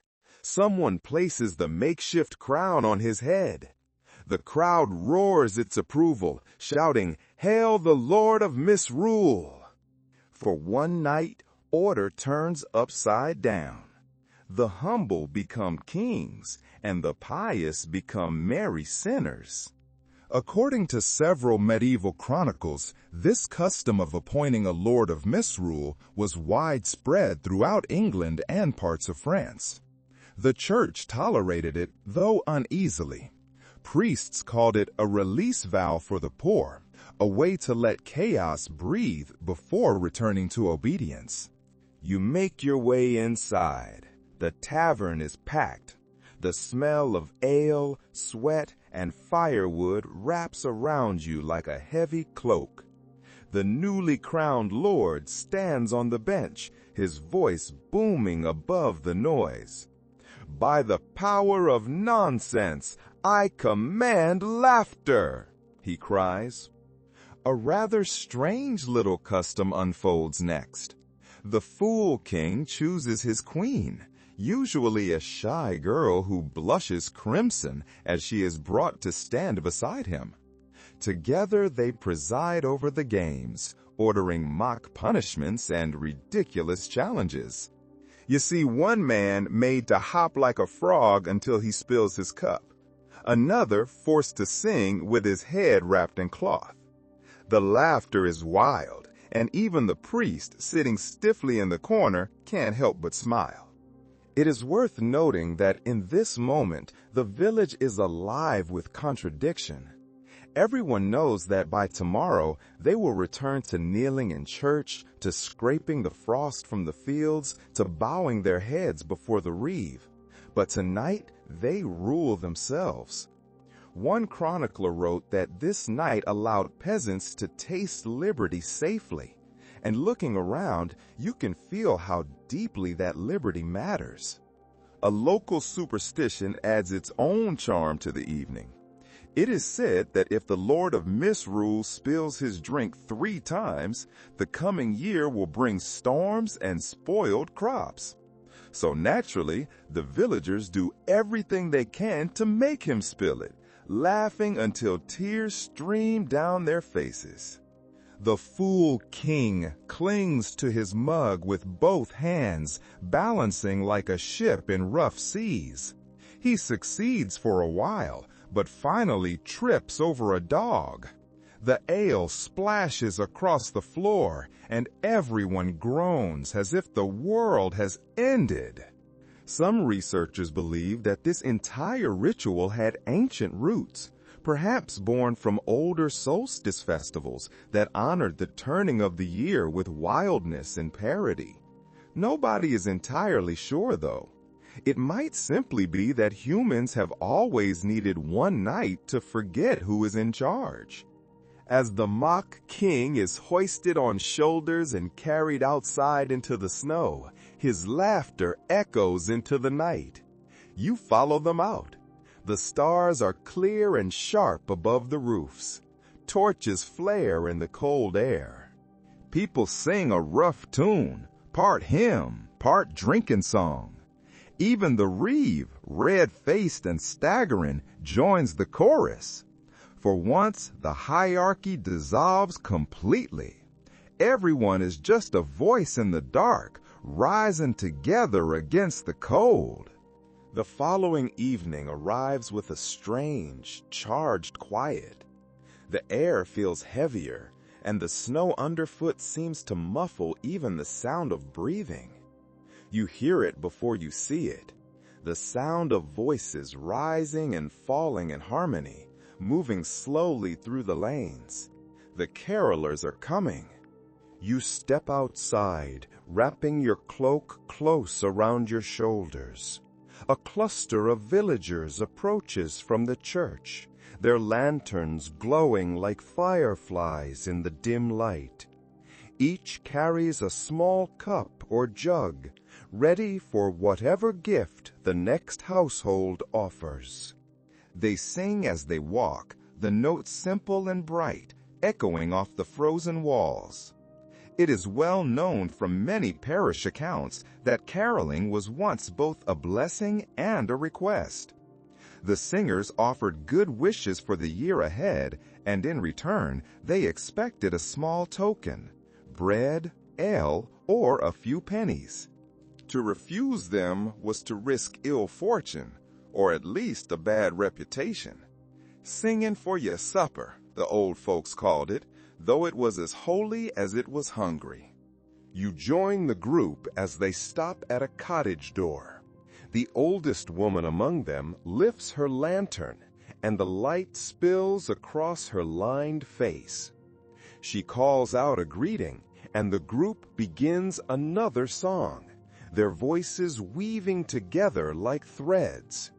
The door opens and a family steps out, smiling, holding a jug of ale and a loaf wrapped in cloth. They pour and pass it around, the warm liquid glowing amber in the cold. A charming detail recorded in local traditions tells that each verse of a carol carried a hidden wish.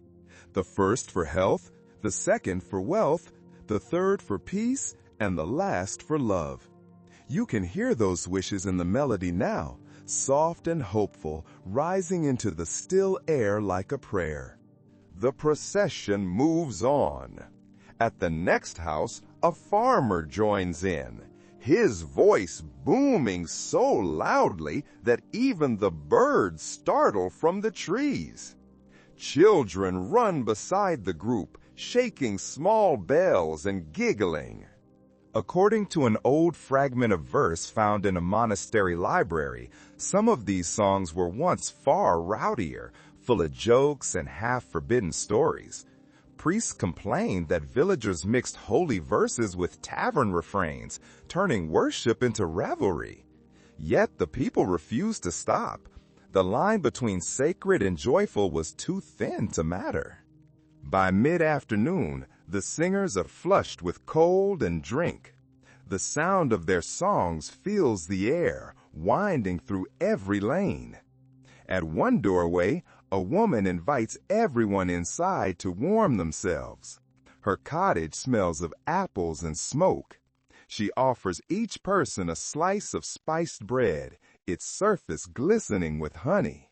The carolers thank her with a special verse, one meant to guard her home from illness and fire. God rest ye kindly, they sing, and keep your hearth from harm. A curious superstition says that if a singer forgets the final verse of a carol, the spirits of the season will visit him in dreams to teach it properly. Whether anyone believes this or not, the youngest boy insists on remembering every word. His small, serious voice cuts through the crowd, steady as the flame of a candle. As the light fades, snow begins to fall again, fine as flour. The lanterns glow brighter against the dark. Some historians suggest that caroling in medieval villages was more than music.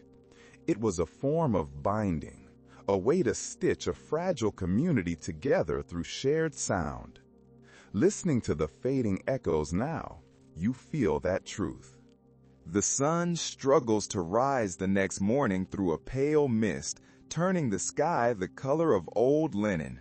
You hear laughter before you even open your door.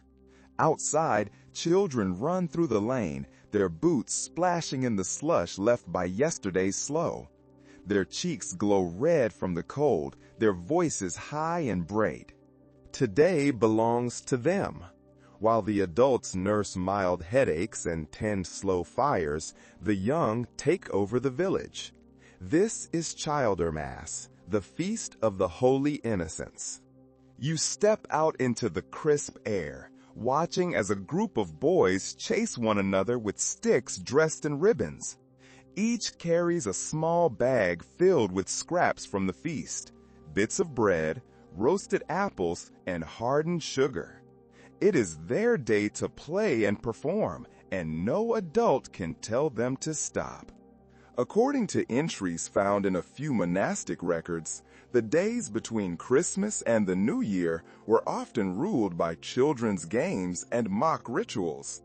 Some even led processions in borrowed church robes, blessing the adults and collecting coins for their mischief. At the edge of the square, a handful of little girls are building what they call a holy stable. They stack bits of straw, twigs, and small stones into a miniature manger. One of them places a wooden doll inside, wrapped in a scrap of cloth.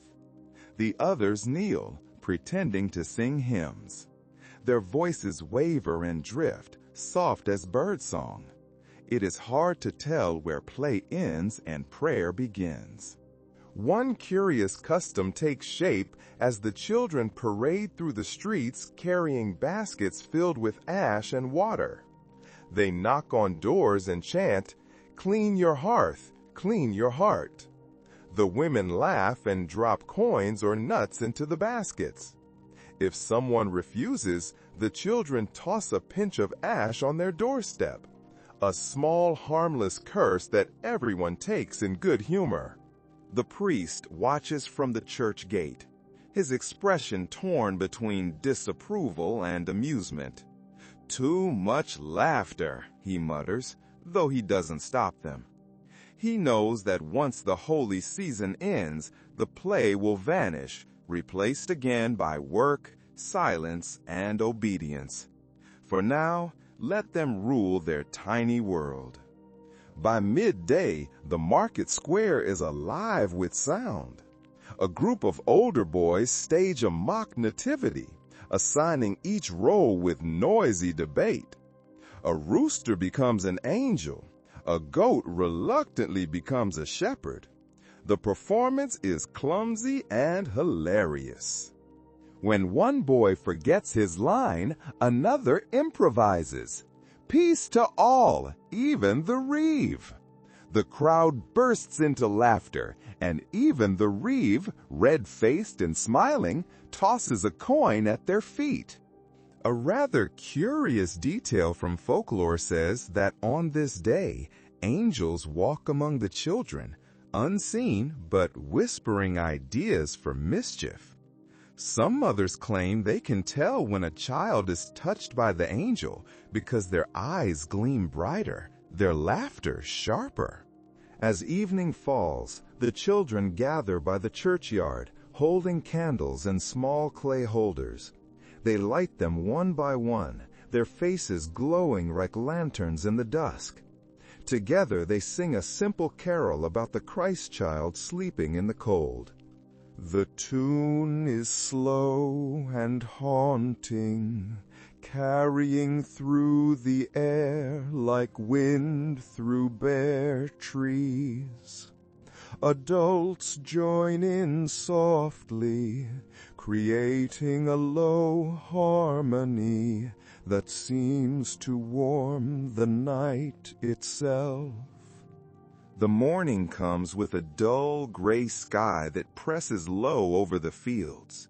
The frost has turned the earth to stone, and even the river lies quiet beneath a thin shell of ice. You wake to a strange silence, the kind that feels both peaceful and heavy. The laughter of the last few nights has faded. The village moves slower now.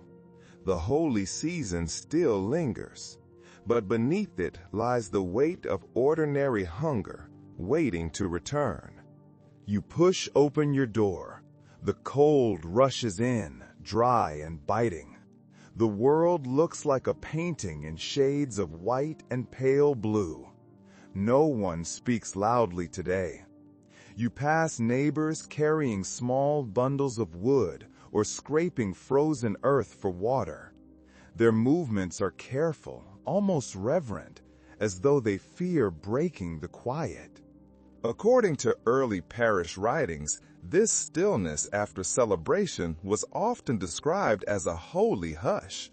Some called it the breathing day, a time when both heaven and earth took rest before the new year began. Watching the smoke drift lazily from the chimneys, you can almost feel that deep exhale. Inside your cottage, the fire struggles to stay alive. You add a few pieces of wood and sit close, listening to the soft crackle. A curious custom fills the day for those who can afford it, the fast of silence. People eat little, speak less, and reflect on what the year has given and taken. In your village, it has become more habit than law. The priest says the quiet pleases God, but many think it simply makes the next feast taste sweeter. Through the window, You see a woman sweeping the threshold of her cottage, careful not to let any dirt cross inward. The old saying claims that if you bring yesterday's dust into the new year, bad luck will follow. She sweeps with slow, steady strokes, her face calm and focused. Inside the cottages, the rhythm of domestic magic takes over. You step into a neighbor's home where a group of women are gathered around the fire. The air is thick with steam and laughter. A large pot bubbles in the center, filled with what smells like mutton, onions, and herbs. A young woman sprinkles in a pinch of salt with a flourish. "For love," she says. The older woman beside her stirs slowly and replies, "For patience, I'd say." A curious custom plays out here, as each woman adds an ingredient she names a virtue: strength, kindness, luck, health. The stew becomes not just food, but a kind of charm. It is said that whoever eats it will carry the blessings into spring. While the pot simmers, the talk turns to omens. One woman recounts how her grandmother saw lights in the sky on Christmas night. Another tells of a goose that laid a perfect round egg on the morning of Mass. A third woman mutters that it probably froze solid before anyone could eat it. Laughter ripples through the room. A rather endearing superstition emerges as bread comes out of the oven. Each loaf is tapped 3 times on its crust before slicing to chase away hunger from the door. You watch the women do it automatically, murmuring a quick phrase under their breath. Stay full, stay kind, stay safe. As evening falls, you return to your own hearth. A tender tradition accompanies this night. Before sleeping, each family burns a small bundle of herbs in the hearth: rosemary for memory, sage for strength, and a sprig of holly to guard against misfortune.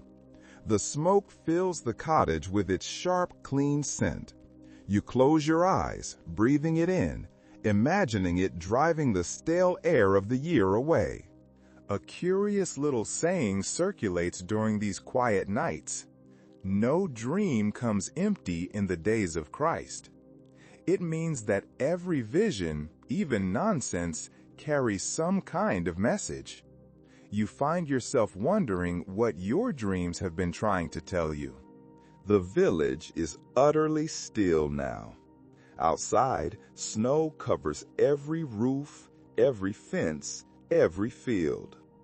The moon rises, pale and cold, turning the world to silver.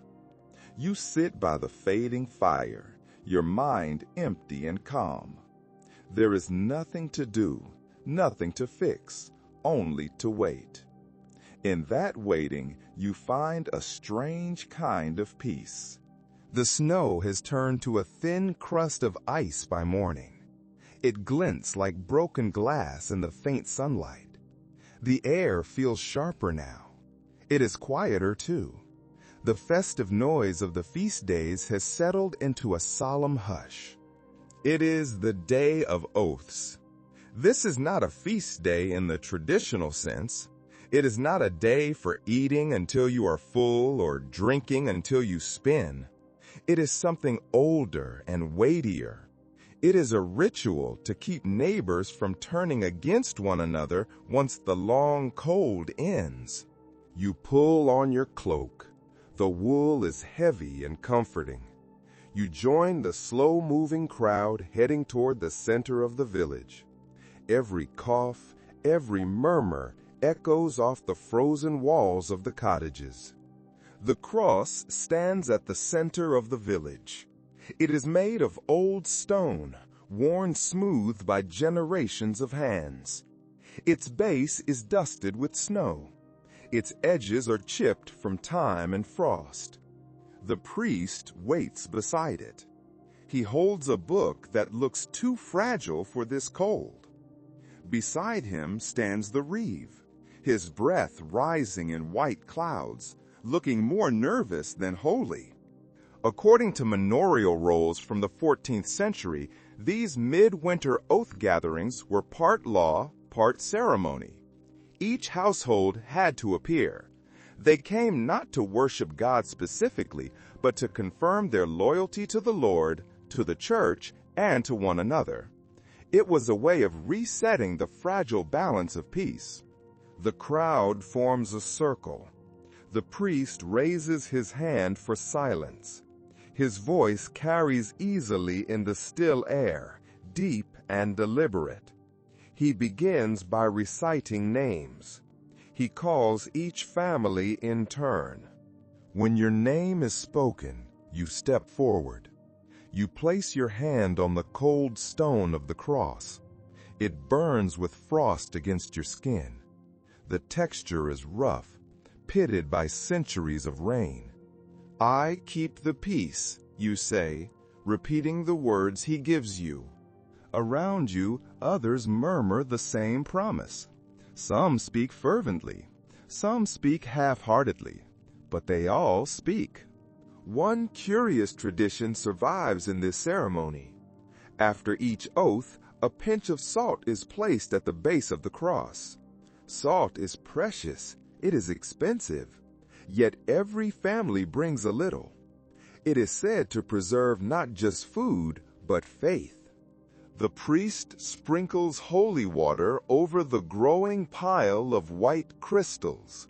The droplets hiss faintly in the cold. The villagers watch in silence. Their faces are pale under the gray sky. An elderly man steps forward, leaning heavily on his staff.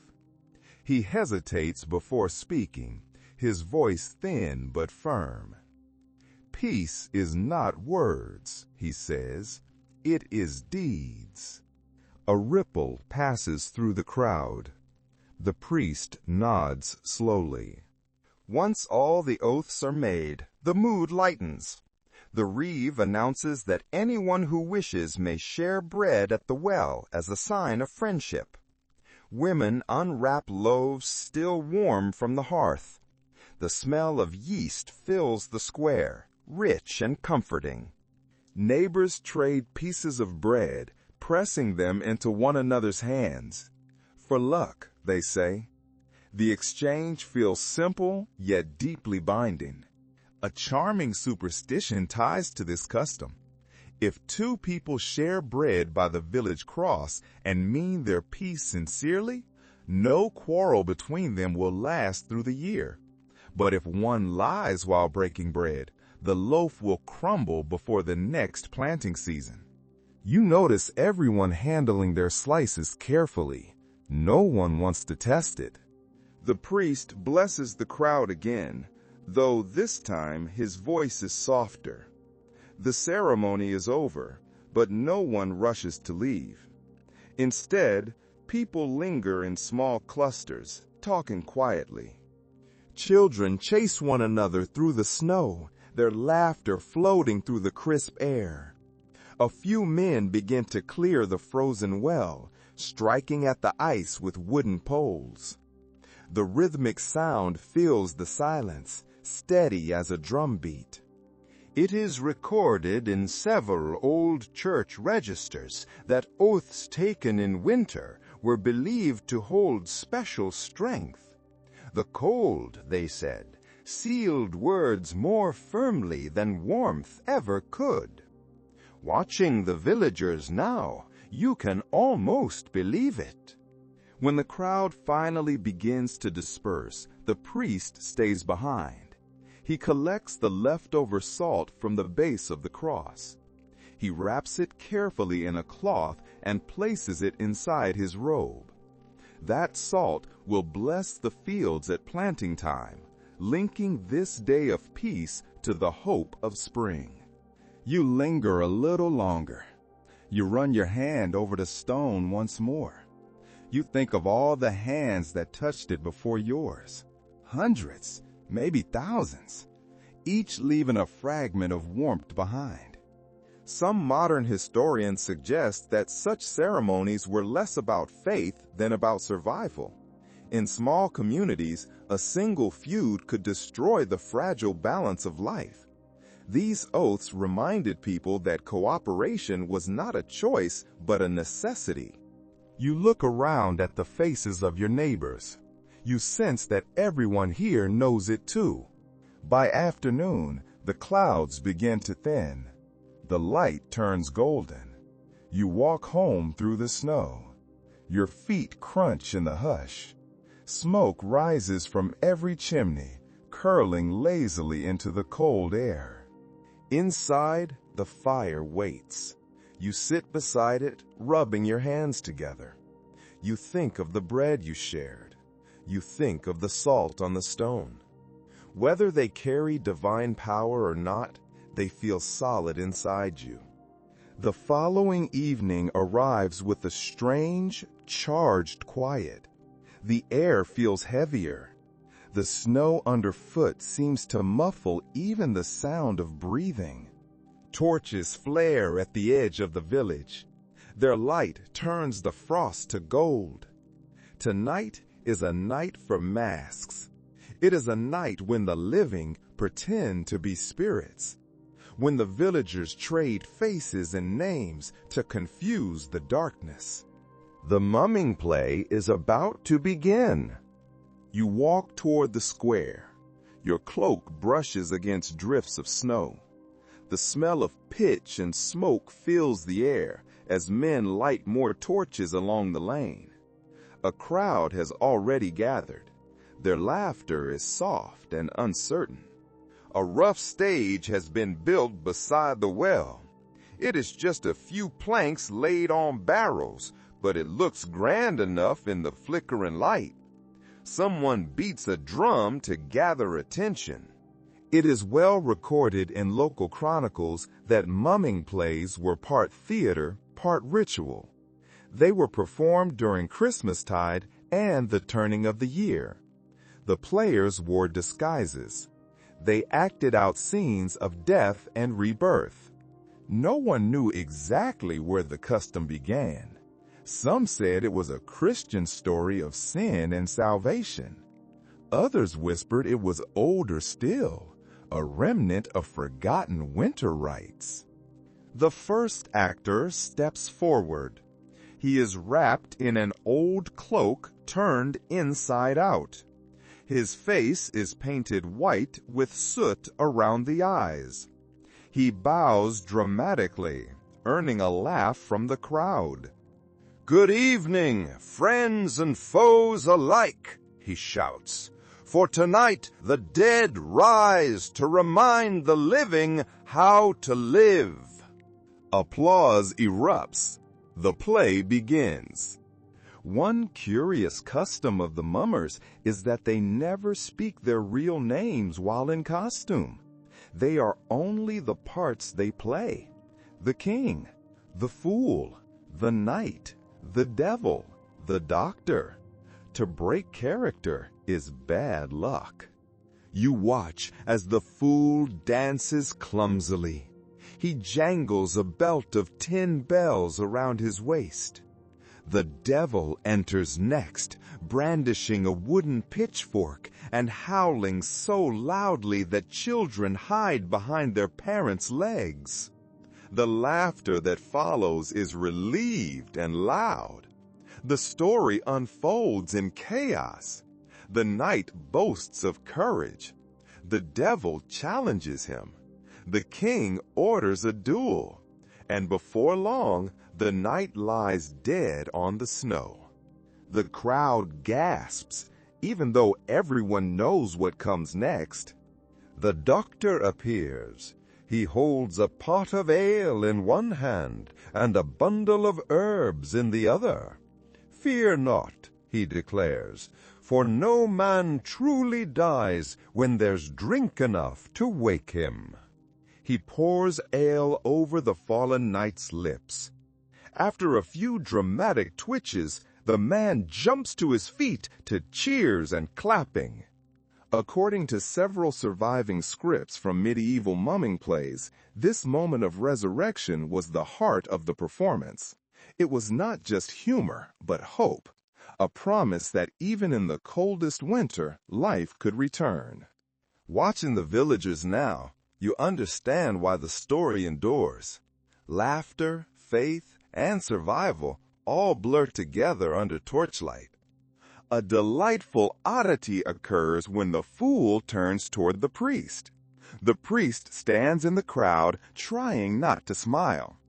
"Bless us, Father," the fool calls, "for we have sinned in advance." The audience erupts with laughter. Even the priest laughs, shaking his head. The boundary between sacred and ridiculous has melted completely. A few of the villagers join in spontaneously. They pull scarves over their faces and leap into the circle. They improvise lines, pretending to be wandering ghosts, demanding a share of ale.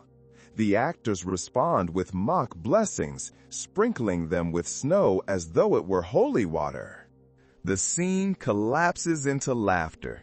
No one minds. In this small chaos, every heart feels light again. Some researchers have argued that mumming was more than entertainment. It was a communal charm against despair. Villagers turned fear into farce. The devil was tamed with jokes. Mortality was mocked until it lost its edge. You can feel that truth in the air tonight. The torches flicker, faces glow. For a few hours, the village belongs to joy. When the play ends, the crowd claps. They throw bits of bread and nuts to the players. The mummers bow, their painted faces gleaming with sweat and snow. Someone starts another drumbeat. The people begin to dance in the open space, stamping their feet to stay warm. The rhythm fills the night. As the celebration fades, the torches burn lower. One by one, families drift home through the snow. You linger near the stage. You watch the actors remove their masks. Without the paint and the soot, they look ordinary again. Farmers, herdsmen, neighbors. The transformation feels like magic in reverse. It remains uncertain among historians whether these plays were born from ancient pagan rites or simple peasant humor. What is clear is that they gave people a voice when life offered little else. In laughter, they found defiance. In pretending to die, they remembered how to live. The first sound you hear the next morning is not the church bell. It is the low hum of animals stirring in their stalls. The village smells faintly of hay and frost. The air carries the sweet tang of dung and damp wool. Today belongs to the beasts. It is a day set aside to bless the animals that share the barns, the roads, and the lives of the villagers. You pull on your cloak and step outside. The snow has crusted over again, crisp underfoot. Thin curls of smoke rise from the barns. The farmers have already started small fires for warmth. In every doorway, someone holds a bowl of grain, a scrap of bread, or a handful of salt. It is a day of gratitude. It is recorded in several old accounts that on this day, peasants offered food and drink to their livestock. They thanked them for the labor and milk that had sustained the year. The practice may have come from pagan roots or from early Christian compassion. No one in the village argues over its origin. Tradition is reason enough. You follow the others to the main barn near the square.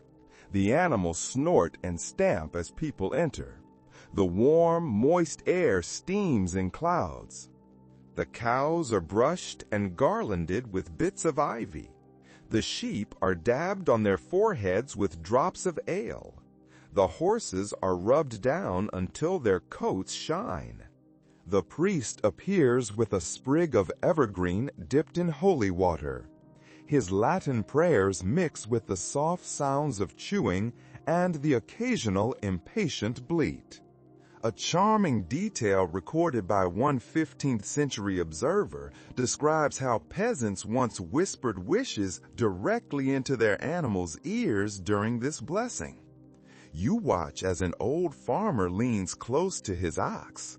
He murmurs words that no one else can hear. When he steps back, his eyes are wet. Perhaps he asked for strength or forgiveness or simply another year without loss. Children dart among the stalls. They laugh as they sprinkle crumbs for the hens. One girl feeds her family's pig a crust of bread soaked in ale. "He's earned it more than my brother has," she declares. The laughter that follows fills the barn with warmth no fire could match. According to a traveler's journal from the time, this blessing of beasts blurred the line between the sacred and the familiar. It reminded people that creation was shared. Humans and animals depended on the same mercy. Outside, the men lead the animals one by one around the church. They circle it 3 times. The sound of hooves and bells echoes across the frozen fields.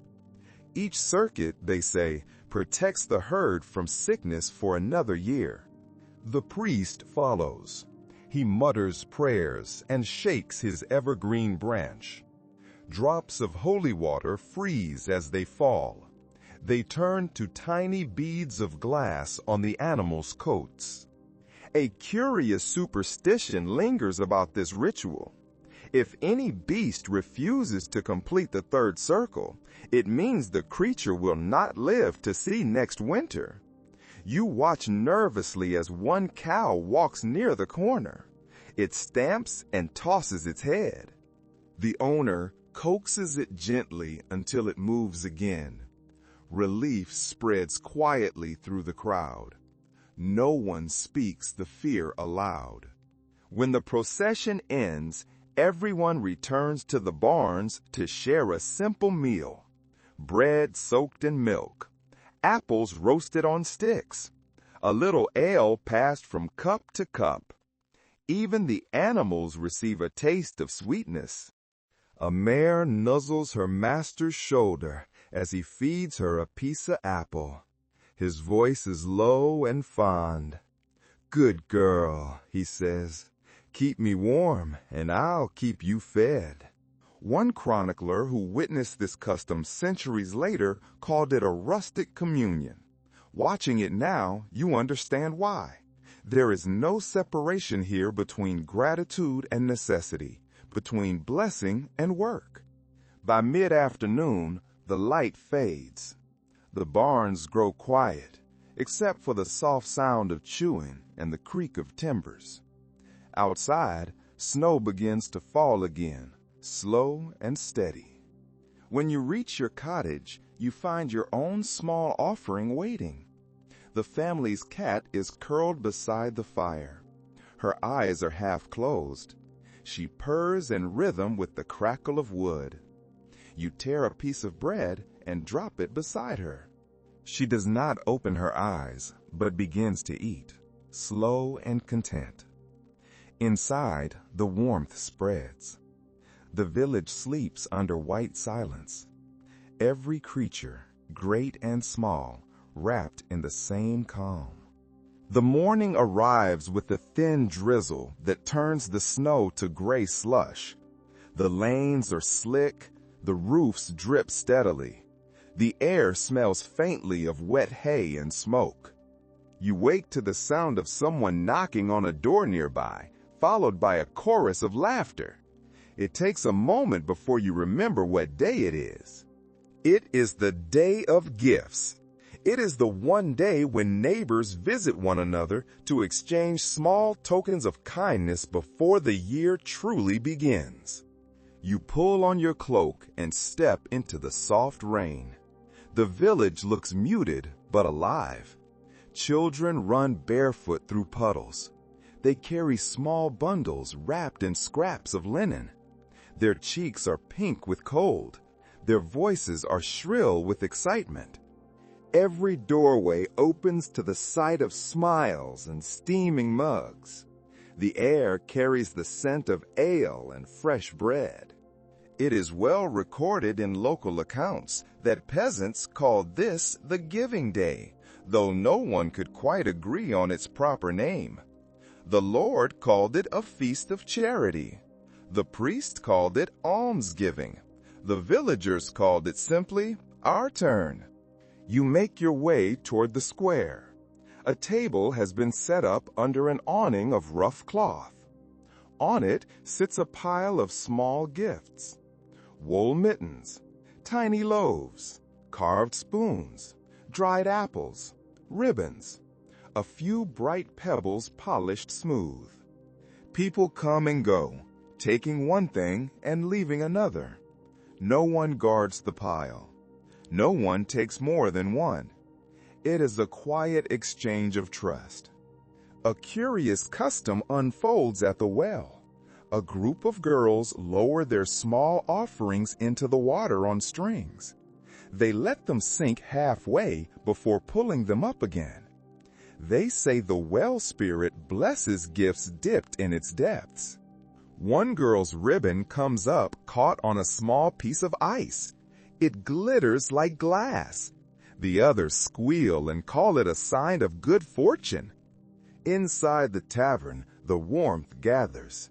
Neighbors who argued in autumn now sit side by side, sharing bread. No debts today, someone says, and everyone nods. A rather lovely superstition accompanies the giving. If you give something made by your own hands, luck will return threefold. If you give something taken or borrowed, the luck will flee. You see a woman hand her friend a pair of mittens she knitted herself. The friend presses them to her chest and smiles. The gesture feels more sacred than any sermon. Some historians later argued that these days of small exchange reflected the truest form of medieval charity, kindness between equals. There was no hierarchy in this giving, only the quiet understanding that everyone had something worth sharing. Outside, the rain slows, turning to mist. A boy runs up to you. He thrusts a small wooden charm into your hand. It is shaped like a bird, rough but carefully carved. For travel, he says proudly. He dashes away before you can reply. The wood feels smooth against your palm. It is the kind of gift that carries more time than material. As afternoon fades, everyone gathers by the church with their remaining gifts. The priest says a short prayer of thanks. Then the children run forward to offer their treasures to the poor or to travelers passing through. You see one small girl hand her only apple to a stranger wrapped in a tattered cloak. He bows his head and accepts it as though it were gold. You return home with the little wooden bird still in your hand. The fire is burning low. The sound of the rain has faded to a soft drip from the eaves. You set the carving on your table beside the loaf of bread waiting for supper. Its shape catches the firelight. The wings are half open as if ready to lift. You sit and eat slowly. You taste the simplicity of the food. It remains uncertain among scholars whether these humble customs of giving grew from religious duty or from something older. But perhaps the answer does not matter. What endures is the same truth that guided every season. Warmth shared is warmth kept. The village wakes later than usual the next day. It is wrapped in the gray hush that follows a week of snow. Smoke curls lazily from every chimney. Today, the air carries a different kind of energy. The holy days are nearly gone. The long stretch of winter yawns ahead. But for this single day, work pauses again. It is a day for games.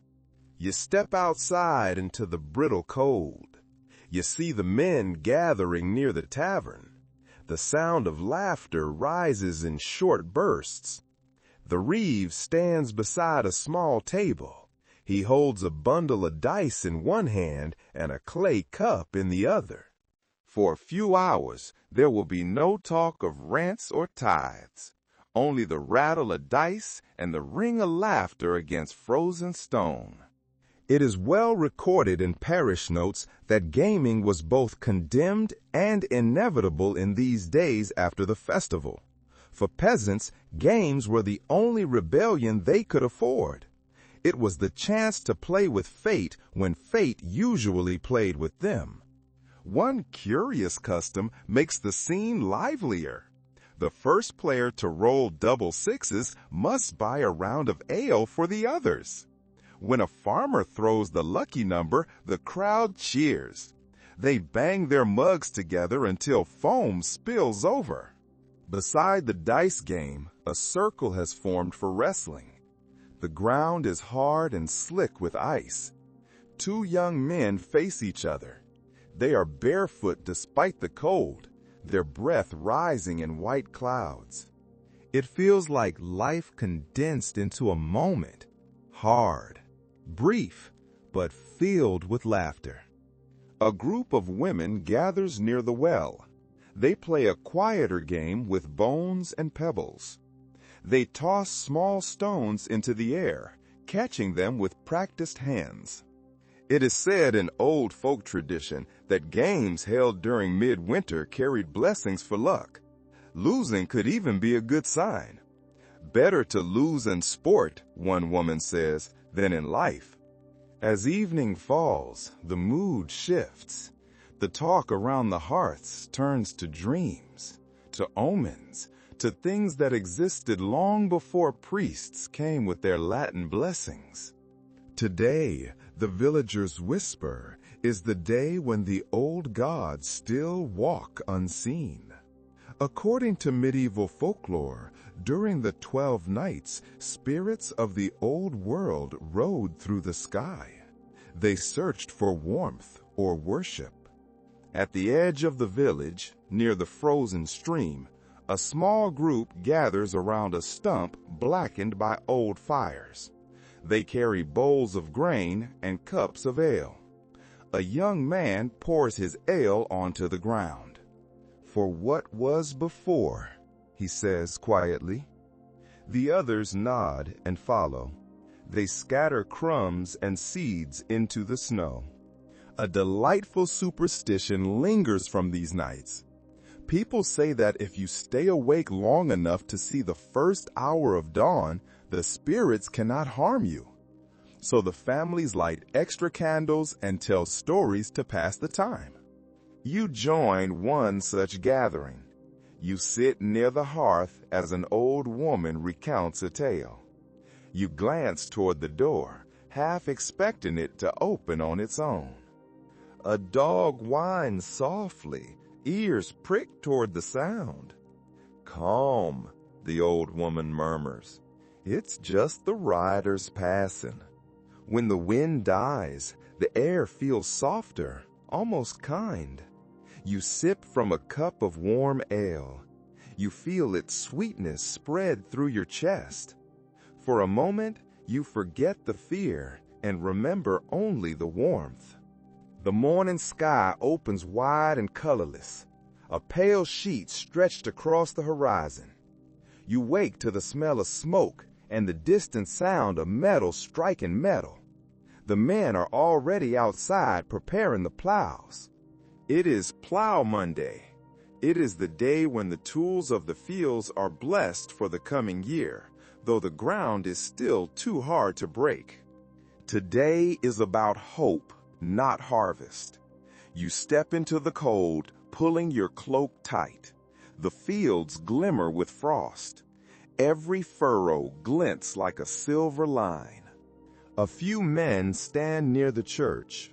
Their hands rest on the handles of wooden plows polished smooth by years of use. The priest walks among them.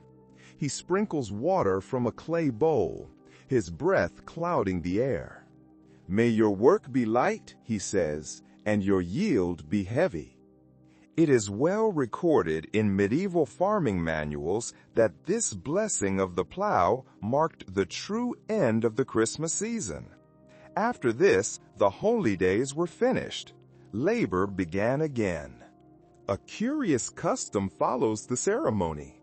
The youngest men in the village pull a decorated plow through the lanes. They drag it from house to house. It is wrapped in ribbons and greenery. At its front walks a boy dressed in scraps of bright cloth. He shakes a small bell and calls out blessings for every doorway. In return, villagers offer coins or ale to ensure good fortune for their crops. If someone refuses, the plowmen threaten to carve a furrow across the offender's doorstep. No one dares test the joke. The men sing a rough song, their voices deep and cheerful. God send good seed, God send good sun, God send the work till the harvest done. A delightful oddity of this day involves the women. They carry small bundles of seed tied with twine. They scatter them into the snow. They whisper the first sowing charm of the year: feed the earth before it feeds you. After the ceremony, the plow is stored again. The villagers gather by the tavern for hot broth and ale.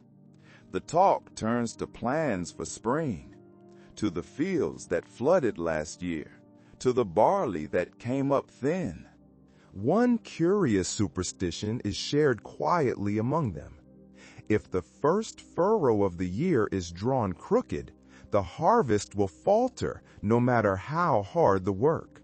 Watching the villagers now, you can see their devotion is not to distant saints, but to the soil beneath their feet. Blessing the plow is blessing their own hands. You walk along the edge of the fields as the light fades. The earth beneath smells rich and cold, full of promise.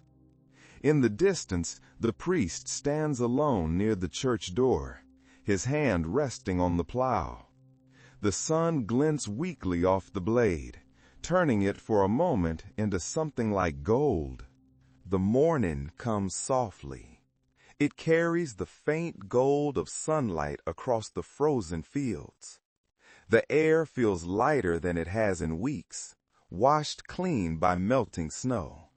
The festivals, the games, the laughter, all have passed. What remains now is reflection. It is the day the villagers call simply the remembering. You open your door to still air and quiet streets. A few figures move between cottages carrying candles and baskets of bread. You follow the path toward the church where the doors stand open, spilling a soft golden glow into the cold. Inside, the space feels smaller than usual. The rushes have been swept clean. A few villagers kneel in silence, their breath fogging faintly in the chill. According to surviving parish customs, this day served as both closure and renewal. It marked the official end of Christmastide. It was when the people gave thanks for surviving another winter. You light a candle at the small side altar. The flame trembles as you set it down. Soon, the church flickers with dozens of tiny lights. Their reflections shimmer against the stone walls like stars trapped indoors. A curious custom accompanies the ritual. Each person whispers a single word into the flame, a hope or memory they wish to carry into the new year. You hear only the soft hiss of wax and the low rustle of cloth. After the last prayer, the priest extinguishes all but one candle, the living light. It burns quietly on the altar, a single reminder that warmth persists. At midday, the priest walks from house to house, He carries a bowl of ash mixed with melted snow. He marks each doorway with a faint gray cross. "May your home stay warm," he says to each family. According to local belief, these ashes carry the memory of every fire burned since the first day of Christmas. To scatter them at the threshold binds the household to its past. It reminds all who enter that warmth must be tended. As evening falls, smoke rises in pale ribbons above the cottages. The priest passes once more through the lanes, carrying the last flame from the church. He stops at the crossroads and lifts the candle high. "Go with peace," he calls softly. The light remains. You return home and sit by your fire. The small wooden bird on your sill catches the candlelight. You think of every sound, every smell, every kindness of the past weeks. It remains uncertain whether these closing rituals were meant to please God or simply remind the living of their endurance. According to a note in a monk's calendar, this day was once called the resting of the light. It marked the moment when celebration gave way to labor again. Outside, the wind moves gently through the bare branches. It carries the faint scent of thawed earth. The year begins again, quiet and endless, waiting for its next story to be told. The fire burns lower now. Its glow is soft and steady against the dark. You lean back, listening to the faint crackle, the whisper of wood surrendering to warmth. Outside, the wind has stilled. The world feels wrapped in quiet, like a blanket drawn over the last of winter's rest. You can almost hear the rhythm of the months ahead, plows breaking soil, rain on rooftops, the hum of bees when the frost finally loosens its grip. But tonight, you are between seasons. You are resting in that tender space where memory meets possibility. The wooden bird by the window glows faintly in the candlelight. It is a small reminder of everything the season carried: laughter, hunger, kindness, survival. The villagers sleep now. Each cottage holds its own quiet story. The snow outside will melt by morning. The fields will wake again, green with new beginnings. The voices that filled the square, the songs, the games, the prayers, they linger only as warmth in the air. They are woven into the smoke that rises gently through the night. You close your eyes. The last of the fire hums softly like a heartbeat under your breath. Tomorrow will come. With it will come the work, the worries, the ordinary beauty of living. But for now, there is only stillness. You take one long, slow breath and let it out. You feel the peace settle around you like falling snow. The light on the hearth trembles, then steadies. It is the smallest star in the quiet universe of your home. Sleep comes easily, and the dream of spring follows close behind. Good night.